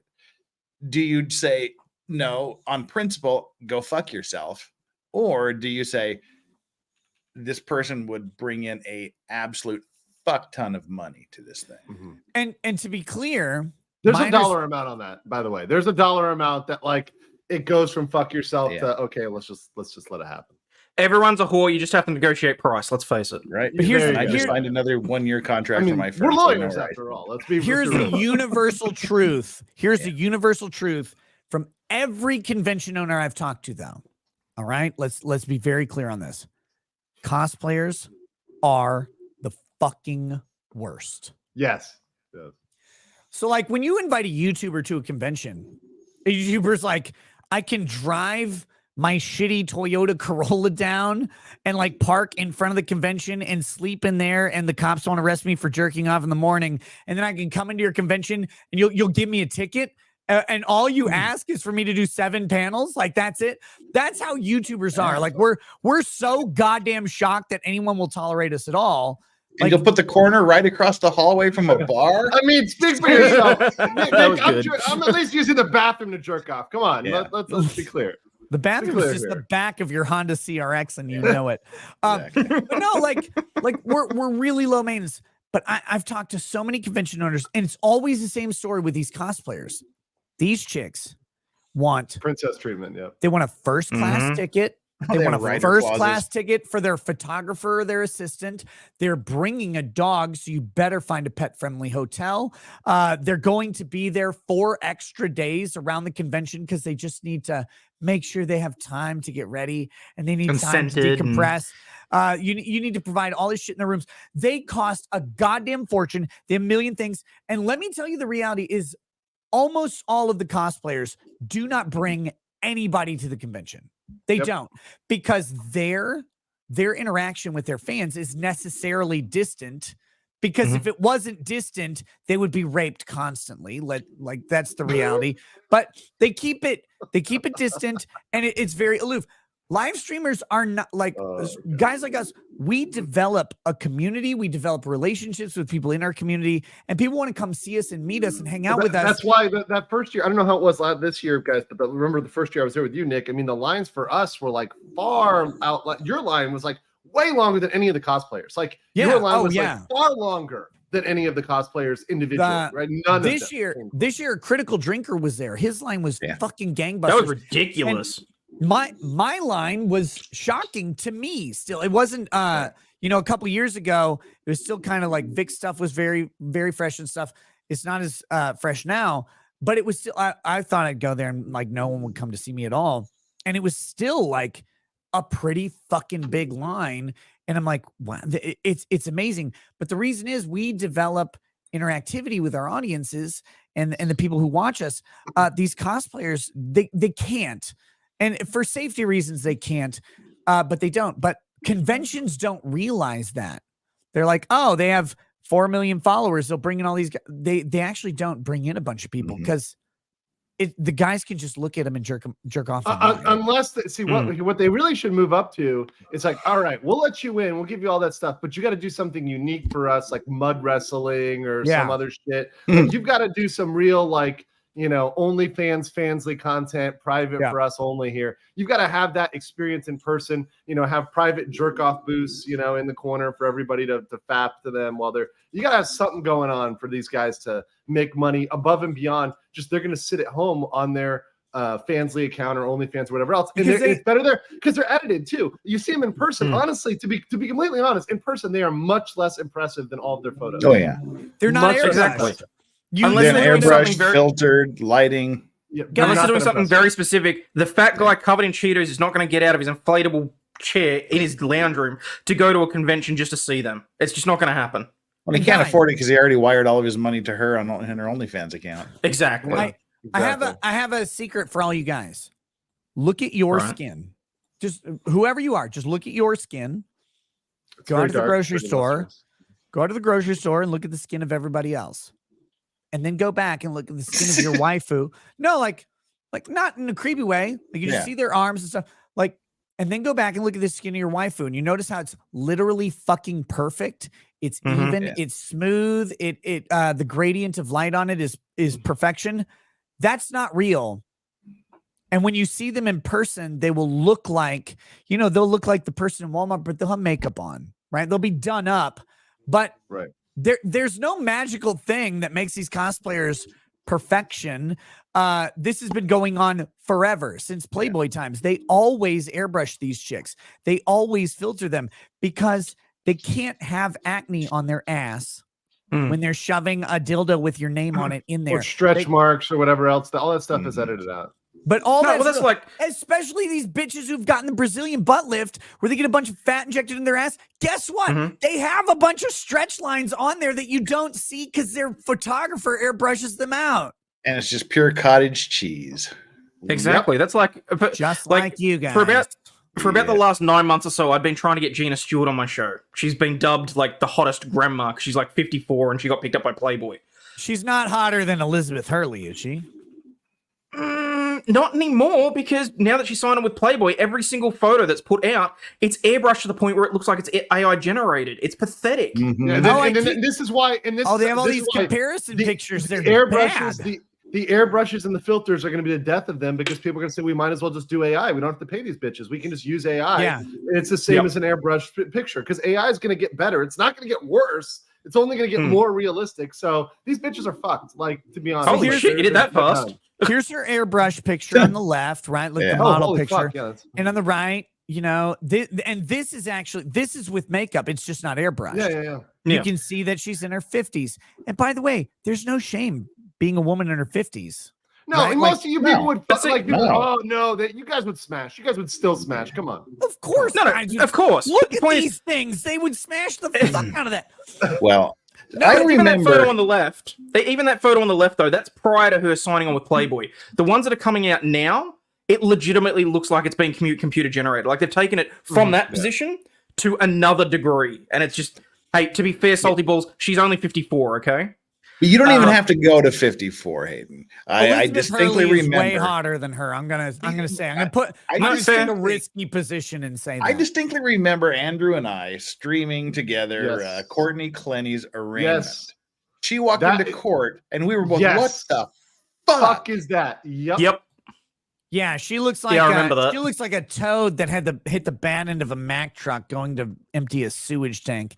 But that's reality, and that's not just her. It's all of them are Courtney. Like all of those girls are Courtney Clenny's waiting to happen. That's what they are at night with their makeup off. You guys just don't see it because they hide it so well. And the other one is friggin' your business. Look at her face in the mugshot compared to what she looked like in court. She looked like someone had slammed her into a door, for fuck's sake. Yeah. Maybe she didn't listen. I'd still fix her.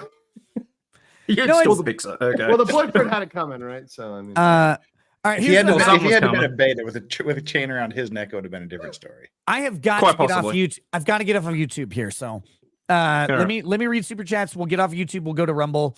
And we'll continue this wonderful discussion. Ding Chavez 09. Did you see Gage Grosskritz had fun with the Ford Escape? Yes, we'll talk about it in a minute. Matthew Jones. Well, since Mindset is also on, gents, best place in Florida for a young family to relocate to. Suburbs to rural. Nebraska. I live in a city and it sucks. Godspeed. young family. Honestly, you're gonna be best off probably somewhere in Central Florida.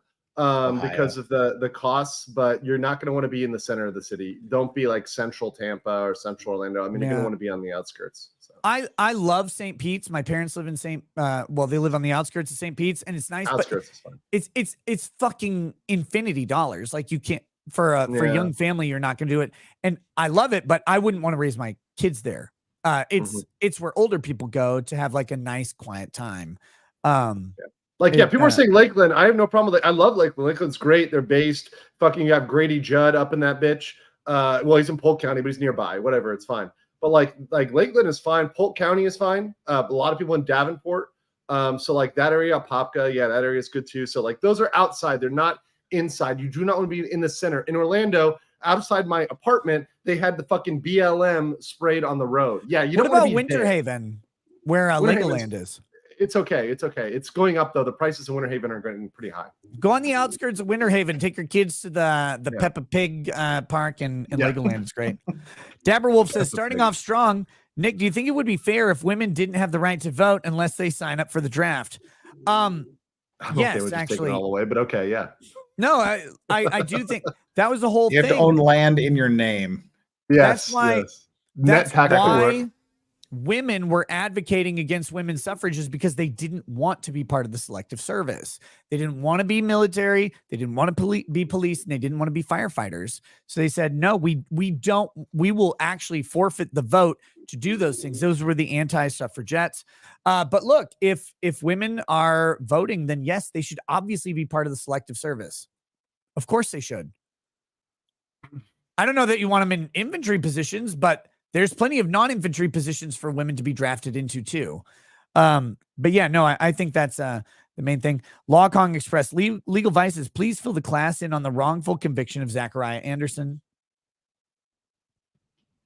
You're muted. You muted. Wow.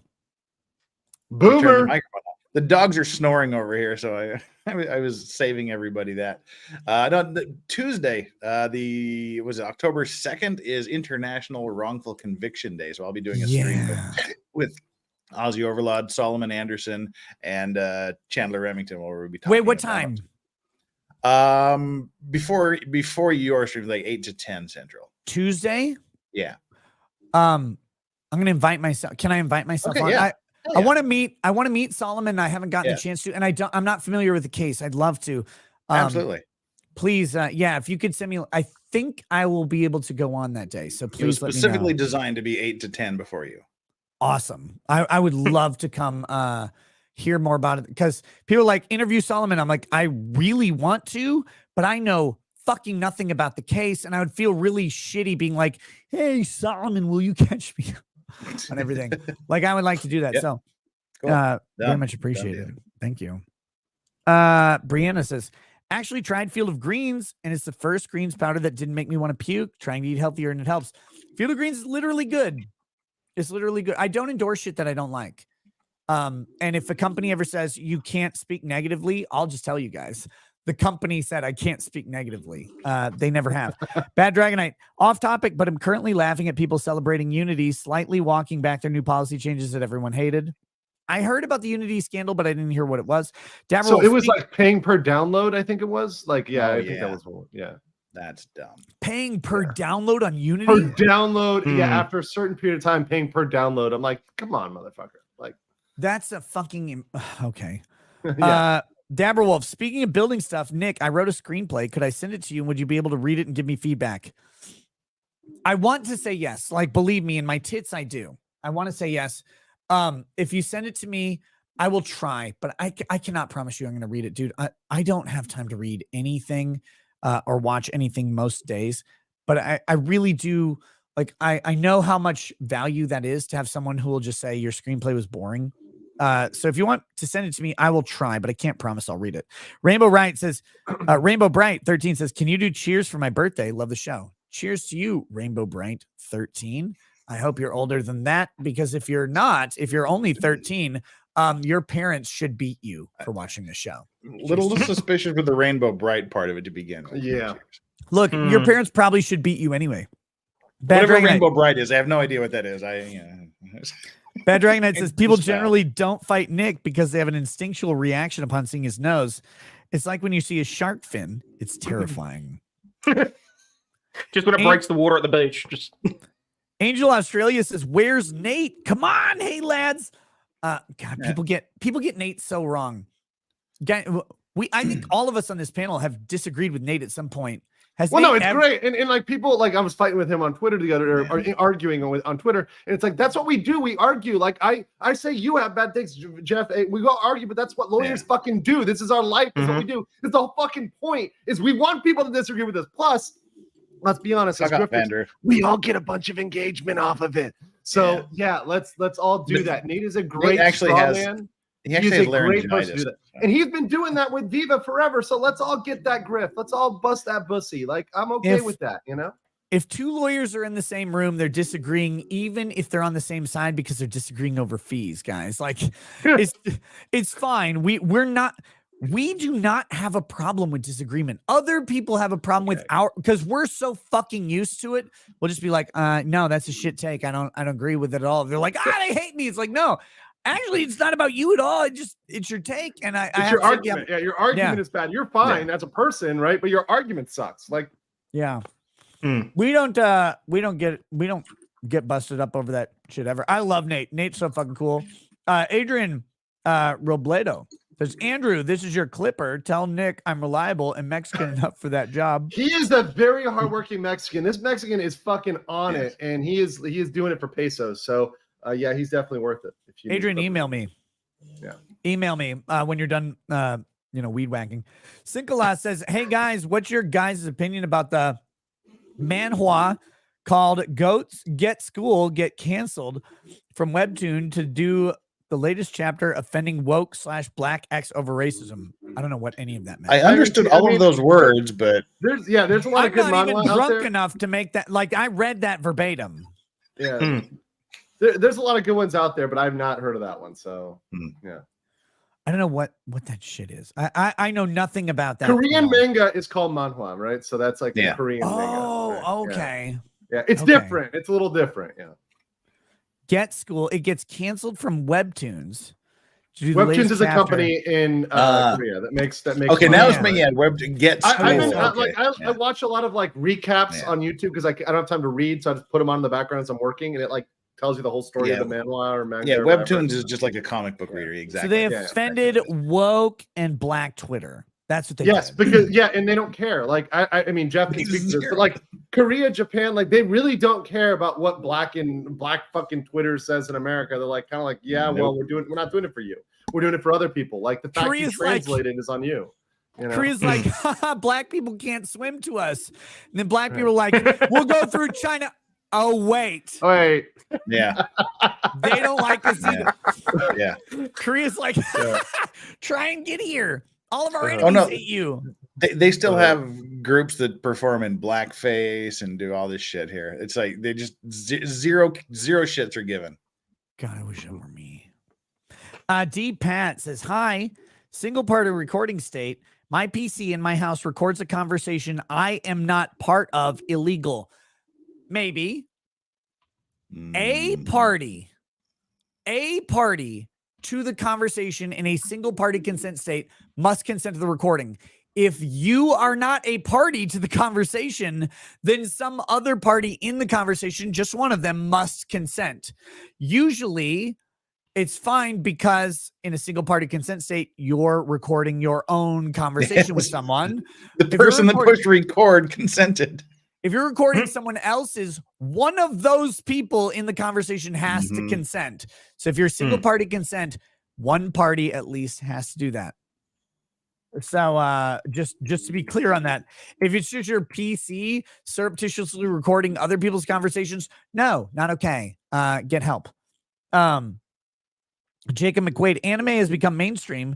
We must bomb Japan again to keep anime weird by creating anime too. I remember somebody in America was like, and Jeff will find this extremely hilarious. It's like, why is Oppenheimer so popular in China and Korea? And I'm like laughing. That's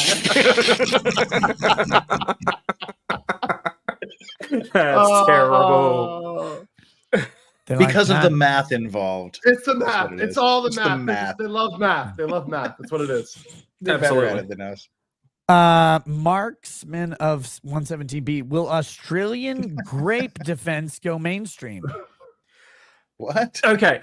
I'm fairly confident that they're talking about the article that Cody got banned over. For anyone that doesn't know this story, okay? Oh, so this is an article. The booty bandit? This is the story that keeps on giving, okay? And Cody was sure that this was a fake article. It's not. I checked the court record. This is legit, okay? Guy hires a kite, breaks into a house to steal shit so that he can go and buy meth. He gets the shit beaten out of him with a baseball bat, and then the cops find him dead 3 days later, hog-tied with his pants around his ankles. Now, they're not sure whether or not he got the bat up there or if there was actual grape, but either way, there was SA involved. Wow. And that's how they found him. Like, am I the asshole for like not caring about? You don't have to finish that sentence. Like, and the am I the asshole? Like, it was the asshole. Yeah, dude, it's that's what Camelot got banned for on Twitter. Yeah, right? that's that story. That's because he was saying, I'm not going to research. I'm not going to gone. Right, Camelot is still fully gone off Twitter. Okay. He's gone back on Instagram. On Instagram, the irony about it is though, the guy got 8 years. Four with a suspension because they didn't do him for manslaughter. They did him for the grape. Oh shit!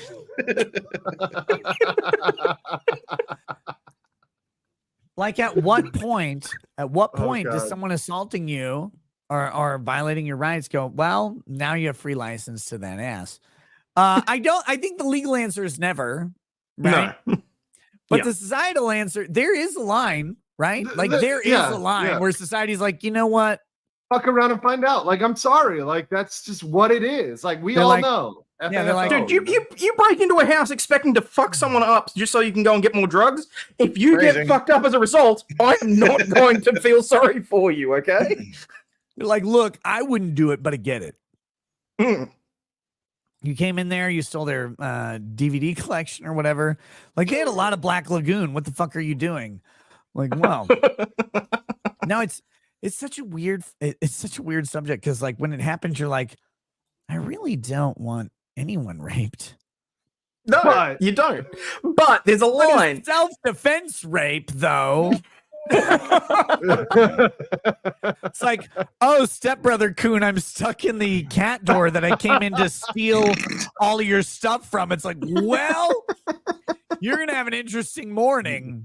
Well, that was like, by the way, that was like one of the Russell Brand stories was like she was stuck on a painting. So I'm like, what is this? Some brother anime? It's like, what's going on here? You know? Her purse was like Dude, wedged somehow. On the wall, like she's Oh, on the God. wall, wedged with a Yeah. painting, and the Okay. penis finds a way in her. You know, I'm like, This reminds me the Russell Brand text, right? Am I fucking clearly crazy? questionable text. Okay. It's blurry. Yes. Ignore Mhm. the text. Ignore the admissibility of the text because those are all sus or whatever. Okay, but taking the text as true, I have a problem. Mhm. I hadn't read them at first, and then I'm reading them, and it says, she says no means no, right? Like, and the implication is that he didn't wear a condom, Yeah. right? Like Mhm. that's the implication. But then she Mhm. says, last time you asked me condom or no condom, Mm-hmm. which implies that this time is when he didn't use a condom, not last time. Last time. Yes.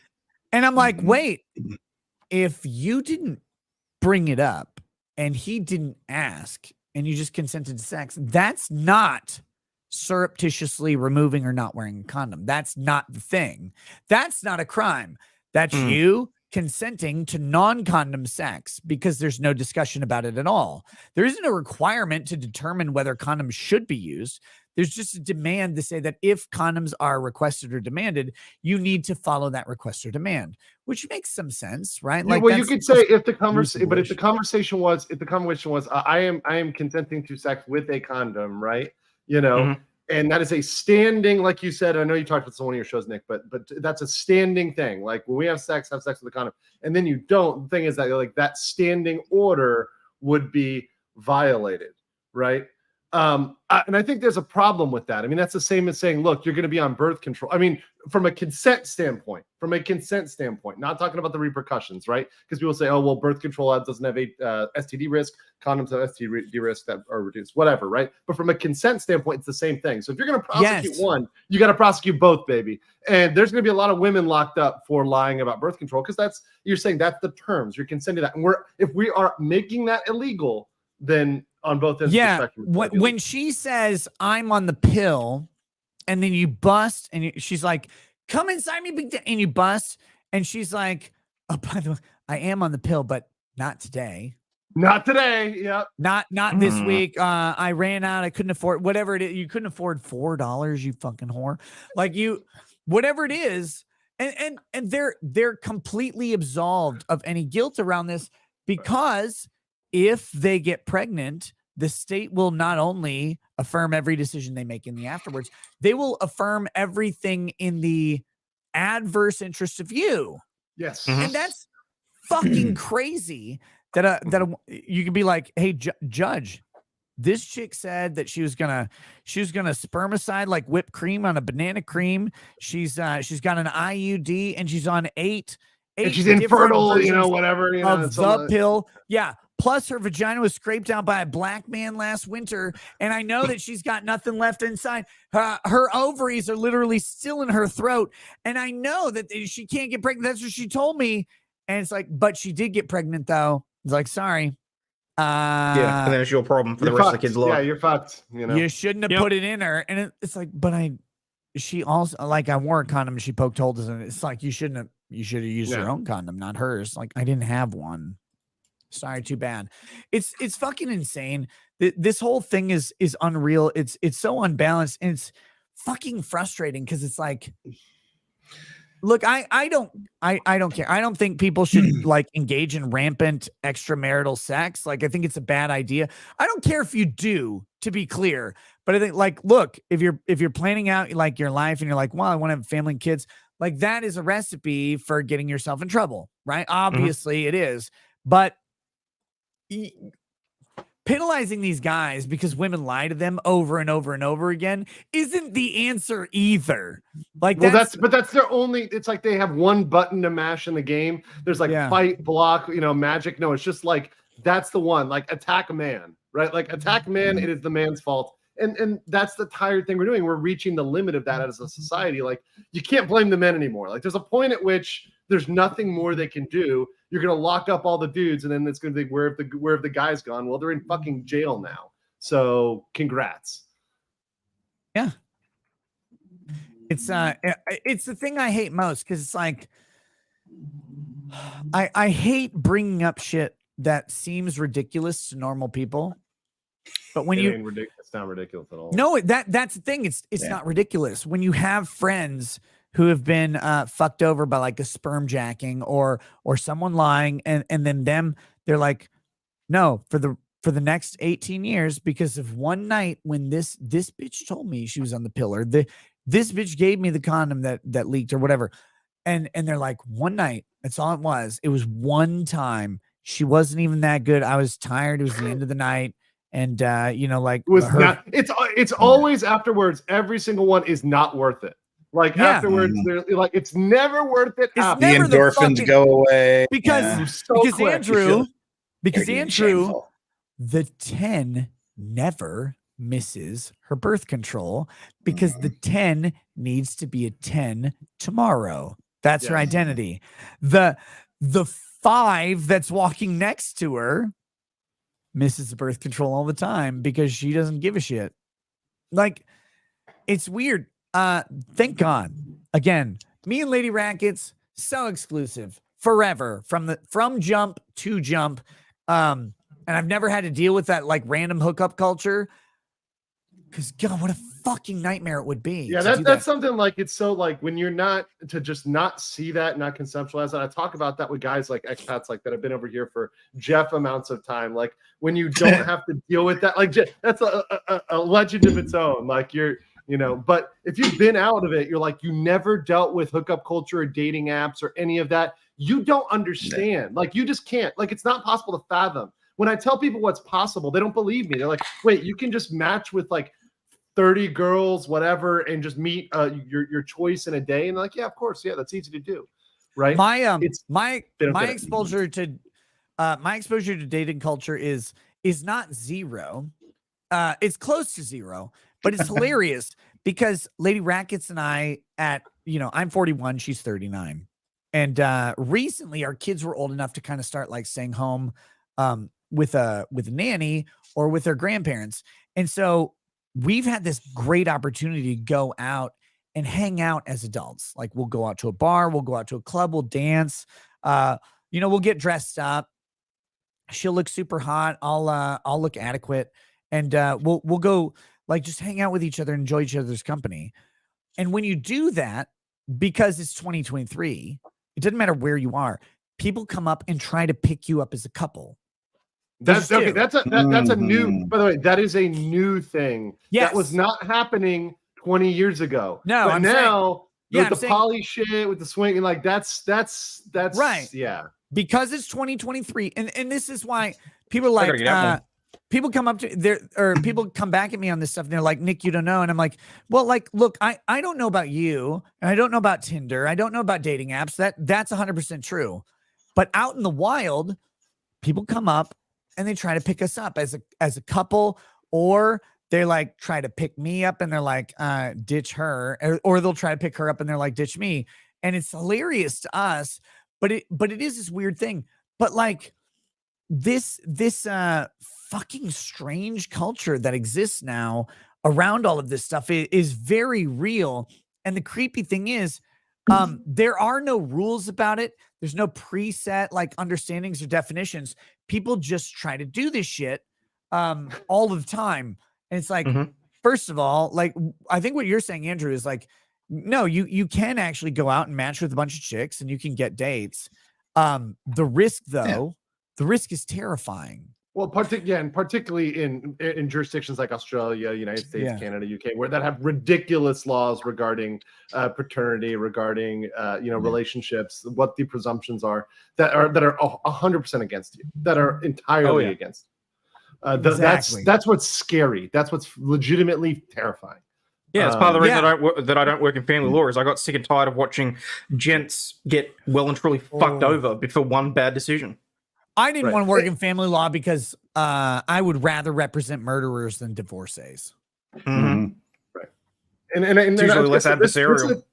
The thing is, Nick, I think what you're saying is like there's a whole separate market, and it's very important because there's nobody talking about the challenges of being married and staying married, and right, like these other people are doing these things in their marriage, and let's look at them, let's look at their marriage longevity, like that's a whole separate niche of information. It's not dating anymore. You're married, right? Like you're not it's marriage advice, and I think that's important because frankly, if you look at the tenure of most marriages, it's very short. It's like 3 to 7 is like that's fucking great. So you make it past 7, you're doing something right. Something is functioning correctly. But here's the thing. Society has so devalued marriage. And married couples have so devalued marriage. Like, again, we go out, we have a great time. We talk to people. If I turn around, if she goes to the bathroom, right? Like you don't follow a woman into the bathroom, even if it's your wife. You don't? Nick, you don't follow him in? But you're close, right? Like, look, I'm realistic. Like, I stay close. I always make sure I know where she is. But when she comes out of the bathroom alone, a guy will go, that's an attractive woman, and they'll walk up to her and start talking, right? Mm-hmm. And then she'll smile and be super polite because she always is. She'll say, actually, my husband's right over there. And 99% of these guys come up and they say, hey, I wasn't doing anything. I'm like, I know you found an attractive woman at the bar who was alone. Like, I got it, brother. You don't fist fight him, Nick. You fucking cuck. You don't go there and punch him in the eye and beat the shit out of him and drag him across the bar. They say she's so beautiful, she's so nice, and then they do a fist bump or whatever. And I'm like, cool, man, peace. But these guys are worried about getting shot because some guys are fucking crazy. It's like, look, if I was alone at the bar and she walked out of the bathroom alone, I would walk up to her immediately. But that's the thing. We're very upfront to people and we say, hey, like, no, she's like, my husband's over there. My wife's over there. I had this one, my favorite story.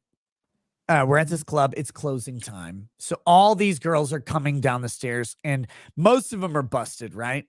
But they're all wondering why they don't have a penis between their legs. And I'm standing there and Lady Rackets, she likes Anson Mount, the guy who plays Captain Pike in the new Star Wars or Star Trek show. She's like, so she's talking to this group of women about Anson Mount and she pulls up a picture of him. She's showing them Anson Mount, right? This tall girl, she's actually kind of cute. She's at least a 7. She comes down the stairs. She looks at me and I'm dying. I'm laughing my ass off at this. And she goes, hey, who are you? I'm like, the last guy at the bar, baby. And she's like, she goes, what are you doing? I'm like, my wife's right there. She's just showing that group of women pictures of Anson Mount. And she's like, she is? How fucking disgusting. I'm like, I know, it's so funny to me. And she's livid. She's like, she was offended on your behalf. Jesus Christ. I would never do that. I'm like, yeah, there's a bunch of shit you would never do that she does. Pick me diffused. Yeah, I get it. I'm like, get the fuck away. What is she showing a celebrity to a bunch of random drunk hoes at the end of the night? It's funny, you weirdo. But that's how these women get. And to me, it just cracks me up. Like, I don't give a shit. Like, what are you whining about? But but the culture has gotten so fucking weird around all of this, and people like it's what you were saying, Andrew. 20 years ago, it wasn't like this, but it was now, not at all even close to what this is now. Oh, fuck no. Family status, relationship status, and all this shit has been so thoroughly publicly degenerated that people are like, oh, you're married? Well, Ew, you clearly yeah. you want a side piece. And it's like, and we're sitting there like, oh God, no. Like, what the fuck? But like, Do you know how much effort that would take? Well, I mean, no. I mean, if you're paying somebody, right? Because now everybody's got the sugar babying as a thing, you know. So people just go out there and put somebody on the payroll, and that's normal. Like all these weird relationship things are normalized, and there's a dark side to that, you know. But that's where society is right now. And it's like, look, I don't care what people do in their personal lives. I really don't. Right. But it is whatever they do, right? But the taboo has spilled into the mainstream, and now everybody thinks that that's what everybody's doing. It's like, wait, so you find out someone's married and then you go after them? Like, and that's the true thing. That is fucking weird to me. Cause like, I don't know. I never had to deal with any of this stuff. Well, psychologically, it's a proven person, right? So like if you're from a psychological standpoint, they see you're with a woman, they're like, he's not a fucking loser. Right. Like he has a woman, right? He's got one, right? He's got one. So he must be okay at least. Thank you, Andrew. I thought I was just at least a 3. That's what I thought. He's a 5 now. He's a 5. A 3 3 alone. He's a 5 with a woman. He's with Lady Racket. 3 at the end of the night was at least a 6, and now you're like, no, you're just vetted because you have a ring on. I'm like, God fucking damn it, no. Anyway, speaking of 3s, 3 says criminals need to face statistics.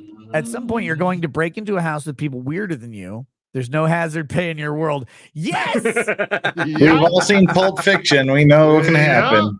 I'm with it. I'm with it. Baby.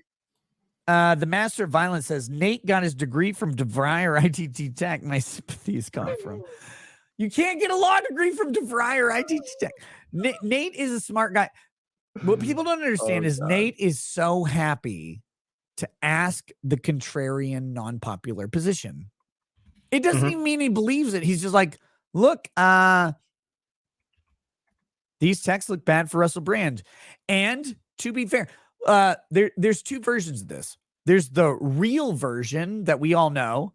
These texts are bullshit. Like they mean nothing. But then there's the other version, which is the real version that we all have to deal with, is that we all know those texts are bullshit, but there's about an 85% chance that a court lets them in. Oh yeah. That's the frightening thing, and that's why we do what we do. That's why we watch trials. That's why we comment on this, because we need to call that out in terms of rule of law. That's not right. We need to be the ones that say, no, we can do better as a legal profession, as a judicial system, than allowing that type of evidence in. When we're screaming, this is bullshit on a stream, that's what we're here for in this law tubing land. I love Nate because he's doing the most uncomfortable thing. He's saying, look, this is a reality. From a prosecutor standpoint, these texts would be gold. And we all go, these texts shouldn't be admissible. There's all sorts of problems with them. And he's like, no, if I can get them in, Russell Brand's fucked. Oh yeah. Whether they're true or not is irrelevant. He's not wrong. The prosecutors at this point, we've seen this in all the cases we did back from Rittenhouse, right? The prosecutors have no fucking ethics. They have no ethics to exculpatory evidence. They don't give a fucking shit anymore. They're just it's mask off. We're fully prosecuting people we don't like, even and especially if it's political. Game on, like Donkey Kong, right? And we're seeing this come out full, like mask off, especially with Trump and everything else that's going on right now. Fully, we're on Rumble, right? So we can talk about Trump. So not yet. Not yet. Yeah. Oh, we're not? Okay. Let me hold off then. Let me hold off. Okay, we're almost done here on YouTube. I'm taking way too long on this, but that's sorry. fine. I was like, that's long enough. I'm like, oh, we're on Rumble. Clearly, it's not you. It's literally me. It's me. Matt Walsh is Nick Rekieta's bull. Says just impregnated my wife for the 8th time. Jealous. Matt Walsh. I don't know if you know this. You're at rookie numbers still, brother. My wife has been pregnant 8 times. We had 3 miscarriages and 5 children. So if you want to bring that down, if you want to bring the mood down to the fact that before we had any children, we had 3 straight miscarriages, and we didn't know what to do about that. No one coaches you on how to deal with a miscarriage.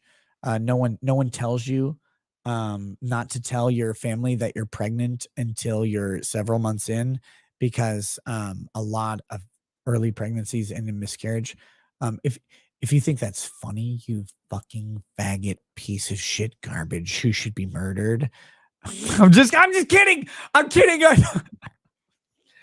Jesus Christ. No, it was actually really hard to deal with. But no, our first three, if you look at Lady Rackets' back tattoos, she has 6 butterflies that are in full definition.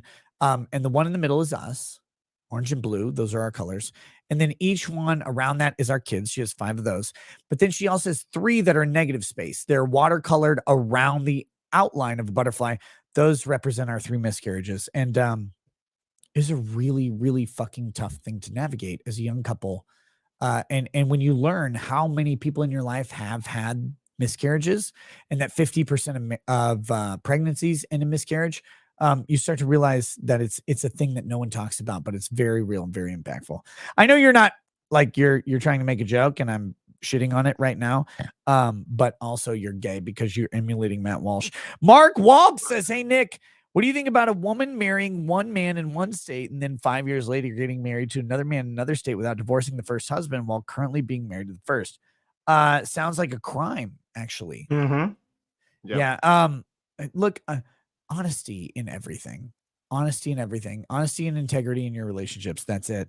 Bad Dragonite says, really though, the Jaws theme plays every time Nick rounds a corner. That's true. Single S says, in the latest chapter of the Get School, the bully is an African Korean racist to the Korean students, and the teacher claps back by saying the N-word. Nice. Shut Up I Can Cook says, test failed because you're black. Shut Up, Rob Price, welcome to Super Lawyer Status. Shut Up I Can Cook says, hi, drunk white lawyer men. We're not even drunk yet. Nick, your male locals chat is definitely not drinking.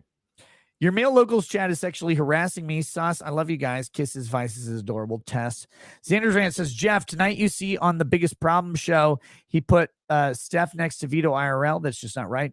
And Grifty says, Rackets, give me an anti-toast or curse, may you, for deadbeat moms that society doesn't even admit exists. F them. Wait, do deadbeat moms exist? I thought all moms were perfect at all times. All perfect. They're just angels. All white women, especially. Just perfect. And anyone that thinks otherwise will be put to death. Yes. I'm going to say this toast, and we're moving to Rumble exclusively, and then we're not too long for the end of the show. Here we go. To the deadbeat moms, an anti-toast to you. To the deadbeat moms out there, God charged you with one fucking task. He absolved you of all responsibility, and he gave you a womb. He gave you an incubator, a breeding ground. He gave you the ability to replicate life that prior to you had only existed for God. He put you so close to the Creator that men would fight, die, sacrifice themselves, their treasure, their intellect, their sanity. They would sacrifice literally everything for the opportunity to bring a child into the world with you. And you fucking idiots fucked it up. And all you want is your government money so you can buy your Adidas or Nikes or whatever thing urban people buy. I don't even know anymore. Fuck you. You're the worst. Every child needs his mother. Every single one of them needs a mother, someone to unconditionally love them. And those that don't, may you rot in the fires of hell. Peace to you. And by peace, I mean the peace of the grave. With that, we're going to Rumble. We'll see you over there. 25 seconds. It links in the description. It's also in the pinned comment on YouTube. I got some locals chats. We'll hit there in just a second. YouTube, stop paying YouTube. Get on Rumble. Get on Rumble. Peace. Peace. For the thousands in attendance and the millions watching around the world, ladies and gentlemen,